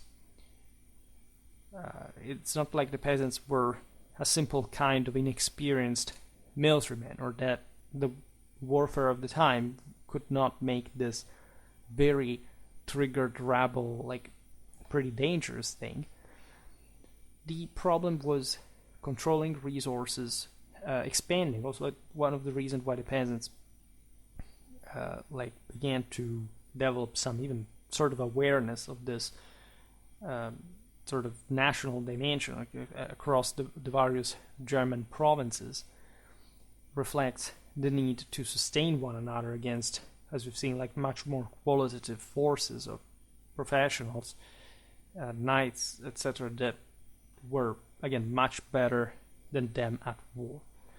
The mobilization of peasant forces for the uprising was characterized by its spontaneous and sporadic nature as well. We don't have to imagine like a monolithic attitude rather than even just movement.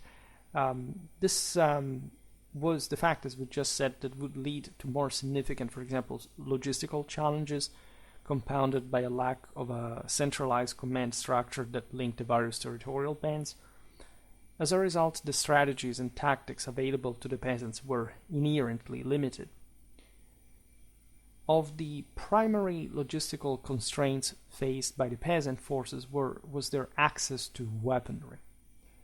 Historically, legal restrictions had prevented peasants from owning arms since the 13th century, which is the moment in which princely Germany, in fact, had begun, right? It's not even that up to that point the Germans were particularly, again, military active. They didn't have a great deal of communal movement. The main levies were under the guidance of the nobility. However, there was a widespread use of force, of violence, and also some greater autonomy in the support to the same peasantry. Again, it's how during the 13th to 14th century infantry was rising in power in general among these rustics and bourgeois at a point. With the oligarchization of the system, especially during the 14th century, instead, the German princes acquire ever greater power, and so they start disarming the population, exactly to prevent any of these issues from occurring. And this definitely does play a role, as you understand, also in the 16th century. There had, on the other hand, been an interesting dynamic, that is to say, the same peasants that rebelled up to recently had served the same local lords, right? They had been provided by the aristocrats with specific task of defending the seigneurial estates. This was especially the case since the Landsknechten were around. When these men came back from war, rather than being unemployed, the local lords would essentially bribe them and using them as their thugs to enforce seigneurial rule. So these were actually some of the most prominent figures in the same organization at sort of a small unit level of the peasant military. Local militias too, of course, existed in southern Germany and Austria to an important degree. Machiavelli, for example, makes a very interesting description of the very well tidy and orderly arms and armor depots that the various German towns had established, right? And this allowed also some men in the villages to possess a polearm, sword, breastplate. You understand that, however, this was becoming just obsolete, and in general, like, these weren't more effectively organized forces. They could at best sort of defend their own centers against some non-critical mass of troops. In fact, in general, the typical peasant was limited to a long knife, a boar spear, or other farming implements for defense. You understand that you couldn't even make properly pike and shot warfare through this, right? It was an incredibly primitive military, but you don't have to underestimate it. Again, there is this notion that it's all about technology, right? This is not just about being such, a rural, say, ancestral place like 16th century German countryside. This is really about the motivation of these peasants, like the fact that would be forces capable of arising hundreds of thousands of people against constituted order in an unprecedented way in pre-industrial societies. Like it is really striking, right? And it tells you that if these forces were concentrated among even these ill-equipped men, they could still do a lot of damage. And there would be, in fact, very brutal circumstances in which, knights would be taken down. Also, firearms were there, right? Naturally, obtaining them was particularly challenging. But let's say, crippling a German man-at-arms in an ambush and sort of shooting him at close range, like armor contact with a pistol, for example, was a way to knock them out. There was, in fact, a great deal of looting of the same seigneurial arsenals, right? This could happen, like, of course, there were some men-at-arms that were killed in combat, so you could take his weapon, but you could also plunder their castles, or even, like, many towns were plundered as well, bringing to the emptying of the local arsenals, and in order to keep the peasants that thus would have not been in that circumstances so ill-equipped. Another great limit of the peasant armies that we've observed before is the lack of cavalry. This really represented another significant weakness because of the lack of the shock effect, especially for the heavy element, then some general mobility and tactical flexibility. Any mounted troops that were available to the peasants were primarily used for reconnaissance rather than direct engagement in battles, right? This is easy to get, like you will always have someone owning a horse and knowing how to ride it. That's not the point. Fighting on it, especially in collective formations, is sort of very different thing. By the way, cavalry costs really a lot, so it's not like you can simply create it. It is true that actually, pike and shot warfare was becoming more costly because, if anything, even large infantry armies had historically been quite expensive. Like, so the peasants, as we've seen, mostly travel light, and they have trouble with any broader concentration of skill, of quality. They will just rely on their shoulder-to-shoulder pike formation, like pikes in the sense of like the front ranks, as it had always been like the only anti-cavalry measure in open field, right? And pikes it's not like they appeared for the first time in Renaissance warfare. They had always existed since prehistory. The point was creating pike squares of essentially, literally, like at least the majority of the men using pikes. The peasants could hardly do that, but they had formations of that kind, and if they managed to pick like the right terrain, mostly in a defensive fashion, because here the trend, the previous late medieval peasant tactics, infantry tactics, in a time of decisiveness of the same infantry continues, they could hope at least to repel some cavalry charge. But here, it had never really been easy to begin with. Furthermore, at the beginning of the war, the peasant bands did not possess artillery, which was crucial for their offensive and defensive efforts. Also, as far as this is concerned, yes, late medieval warfare had not witnessed this great deal of artillery in peasant armies either.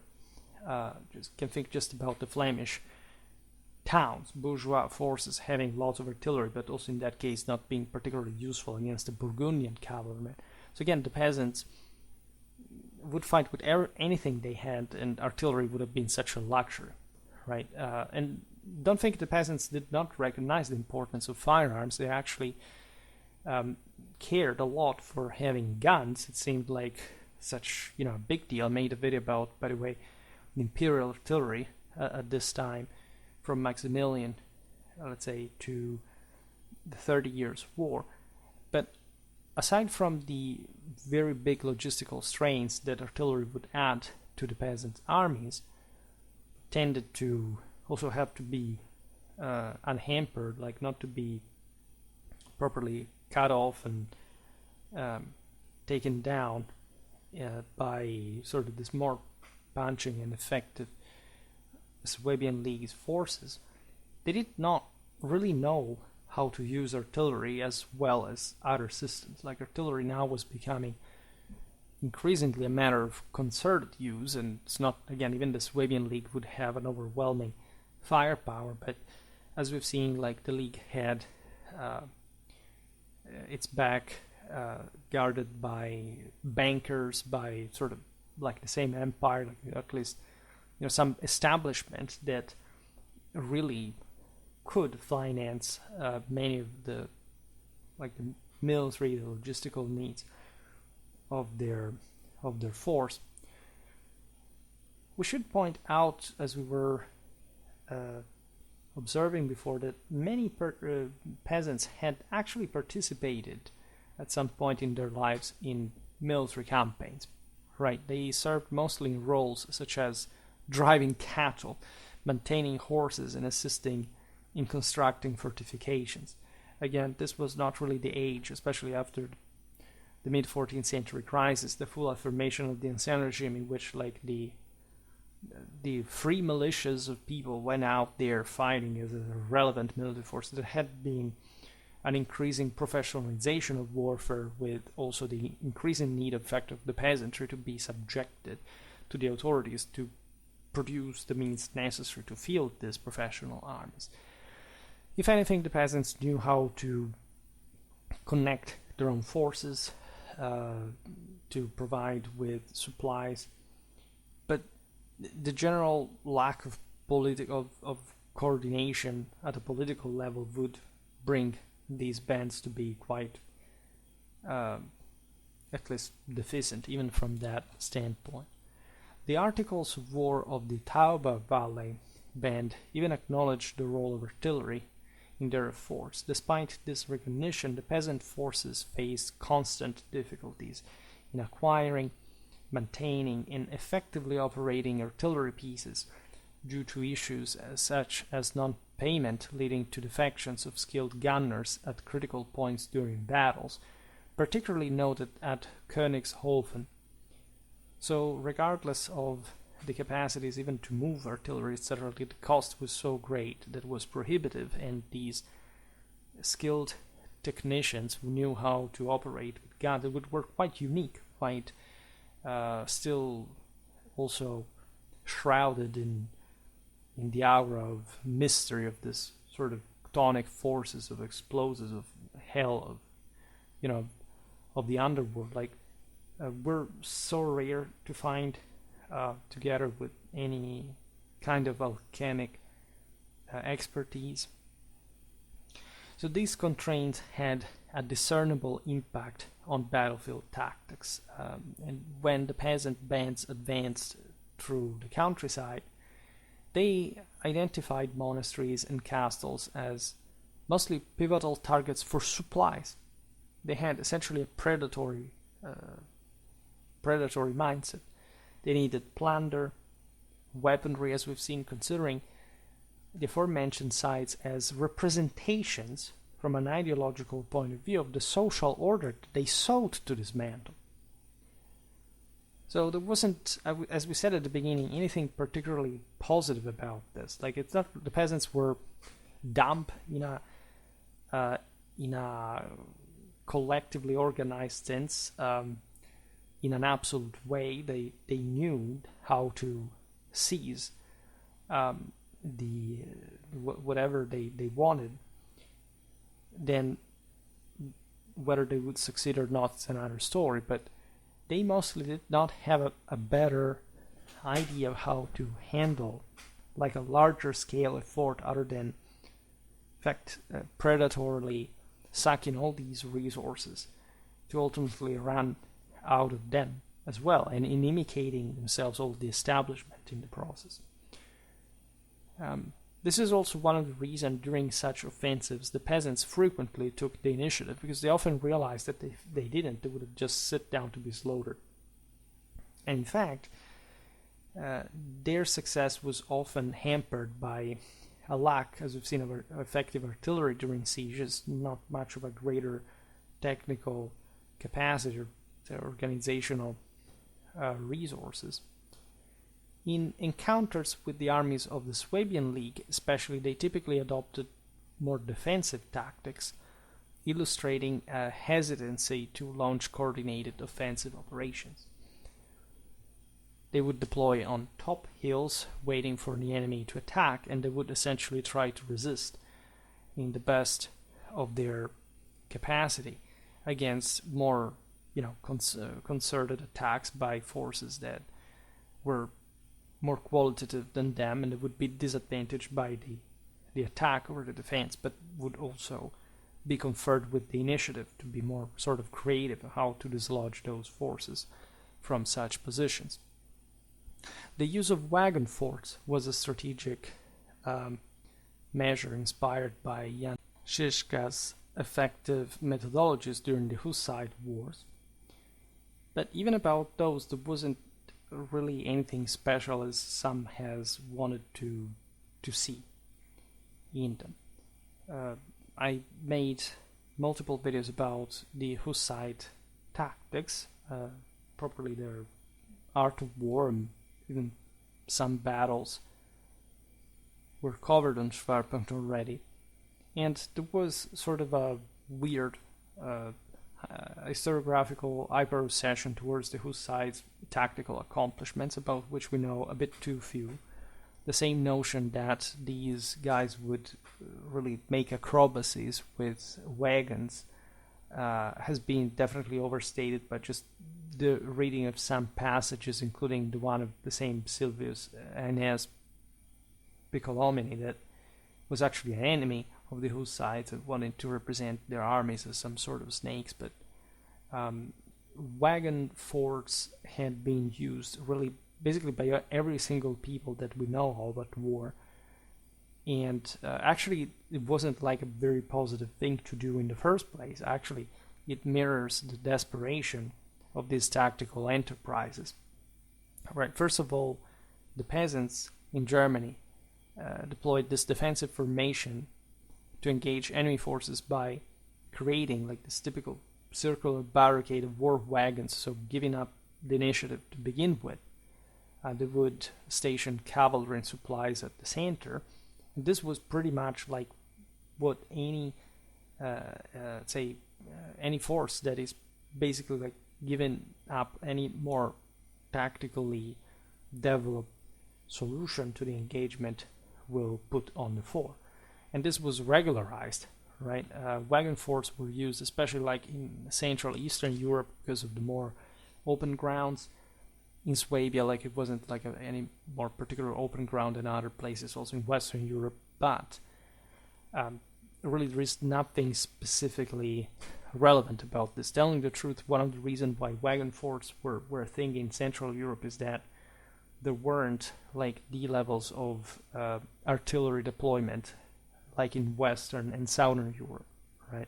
You'd say if the Hussites had been using their wagon forts on some French or Italian battlefield, they would have probably been torn to pieces just by artillery bombardments. The general sense that, again, there would be something magic or special in these tactics is pretty misguided, right? It's not like they didn't know how to use them, it's just that they reflect much sort of more desperate situation than like the regular battle lines, the way of going like properly, when you have a strategic advantage. And yes, they were a disadvantage most of the times. For example, this wagon fort configuration allowed for concentrated defensive fire from fighters using bearing ranged weapons positioned within and between wagons, crossbows, arquebuses. However, the complexities and demands of establishing wagon forts meant that they could only be effectively erected under favorable conditions. You couldn't simply go out there and say, okay, well, there is an enemy, we'll form a wagon fort and it will win battles like that. That's not technically how it even happened for the Hussites, that are sort of the most successful people that we know, at least in that late medieval context, using them. The wagon fort system necessitated, first of all, some sort of flat terrain. That's why steppe peoples, for example, used that also, because they moved in general with all they had. And the peasants here, they did something similar as well, because they were just roaming around to loot the land. An assault on hastily formed stronghold could lead to catastrophic failures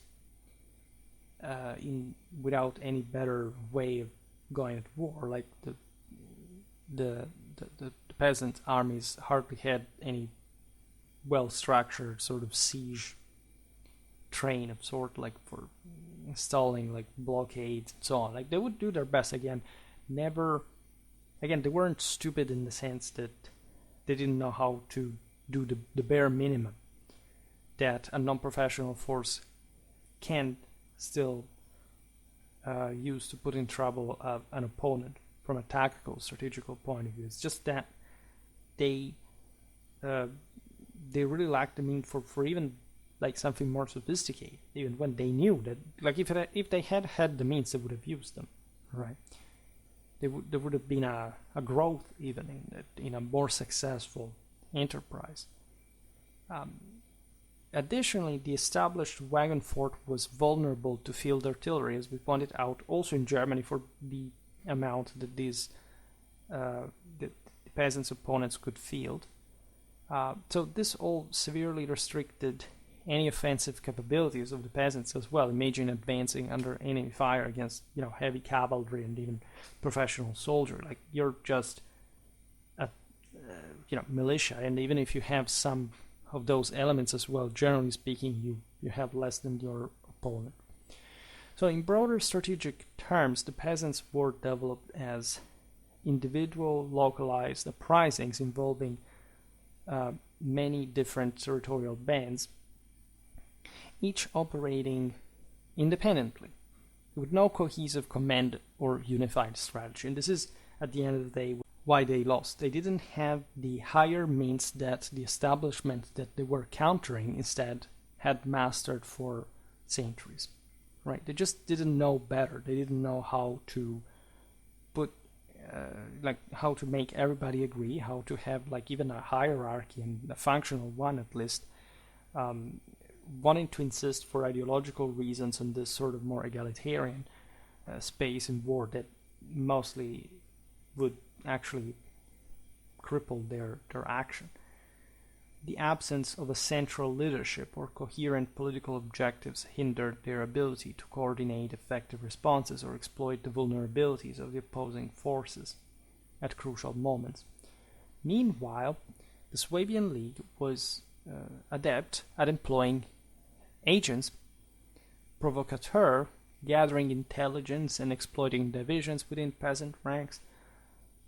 Think about security, intelligence, like control. Like the peasants hardly have any of this stuff. Like they can't have their own means of recognition. They surely share some bonds even among them. They are spirited. Like there is some good in them. Like they would have never been able to do what they did hadn't they had like an actual God-given capacity to do so, as we pointed out before. But of course their enemies were better at that as well. So by providing limited political concessions when necessary, the enemies essentially bought time to regroup and reposition their forces during the critical junctures in the war, and fundamentally annihilate also much bigger peasant forces that really lacked the quality and the general cohesion at a larger scale to meet with in fact those better organized forces in open field. As you understand, I tried to keep this this explanation on some relatively general tracks, because this is just like the first time, first of all, we talk about the peasants' revolt in Germany, and it's a bigger issue that would deserve really much bigger attention, even from, again, normal historical point of view, not just a military one. Then I will at some point make a video about the various sectors of the war, like the various theaters, the various provinces, and what happened in each of them, because that will actually explain much better the nature of these uprisings. That, again, at large, as you can understand, it's not like they were going on, without. And at large, the peasants wanted something specifically. They wanted to find some agreement from their lords. It was enough at times to get that, to sit at a joint table. There was even from the side of the nobility some understanding, of course, that these people had, of course, like something valid to ask for. So it wasn't just like just about like speaking animals, right, of some sort. The uprisings were serious enough, and if that was the general objective of many groups, like the situation could be settled in that way. On the other hand, other confrontations were nastier, were bloodier, and here the ideological struggles are also making great part of that, in the sense that there is of course, a general need to try, right, and to risk everything. Also, because there is a violent, again, we talk about this also in a pragmatic sense, which, of course, at some point people behave, but the ideological struggles, the implications of the reform, like of the Reformation, were really, really big, right? And so the peasants were sort of following such spirit, such temper, and it was really a risky and dangerous situation. Think about Münzer's teachings, like that you couldn't simply let that go. It wasn't about, okay, simply leaving out of nothing. There were international wars. There were all reasons for wanting to sabotage the system that was trying to make sort of more advanced paths as a state, right? And the reaction, populistically speaking, was really this brutal, primitive one, and so it's actually a pretty big deal, right? One you can't simply ignore or pretend that had no role at all. And that's where you find why these ideologies were so vicious, because you have that lack of thought fundamentally, that from especially the small-minded, that cannot understand why also this entire enterprise is criminal, is futile, right? And it's really stemming, yes, from injustice at times, it's really stemming from desperation at times, but it is a wrong answer. It is something that you sort of bring the system to collapse through without any better idea of how you can fundamentally solve the situation. It's not like the peasants could realistically hope, again, to simply subvert the system, right? That would seem, right, largely ridiculous, and in like it sort of never happened, right? It's not like there has ever been even a revolution that eventually brought to some more egalitarian outcome, right? It actually strengthened normally like the governmental grip, and the obvious interpretation is that this did not stem from. It did stem from a malaise that you do understand also through a socioeconomical interpretation of the story. It's not like these peasants didn't have real concerns that pushing them, that they were really desperate, but the reaction was absurd. Like it was like instead of going towards a traditional set of values, it was now just to tear down the elite, and so not looking as one at all. Even though, of course, some peasants, like in the Langston action, would find some sort of redemption in the idea of fighting, for example, of bearing arms to facing the nobility face to face. Like really, that was empowering and emboldening, but at the same time also something you have to be up to, and the peasants really weren't. Right, so we'll see better also how the conflict originated, how the war started, how it ended. And so we can understand better this major chapter, again, in European, not just in German history. I find incredibly interesting, even just from that single national standpoint, right? For today, however, I stop it here. I just hope that you enjoyed this video. If you did, please share it. Otherwise, leave a like or subscribe to my channel if you're interested in my upcoming content. As always, I thank you heartily for listening to me. I wish you a nice time and see you next time. Bye.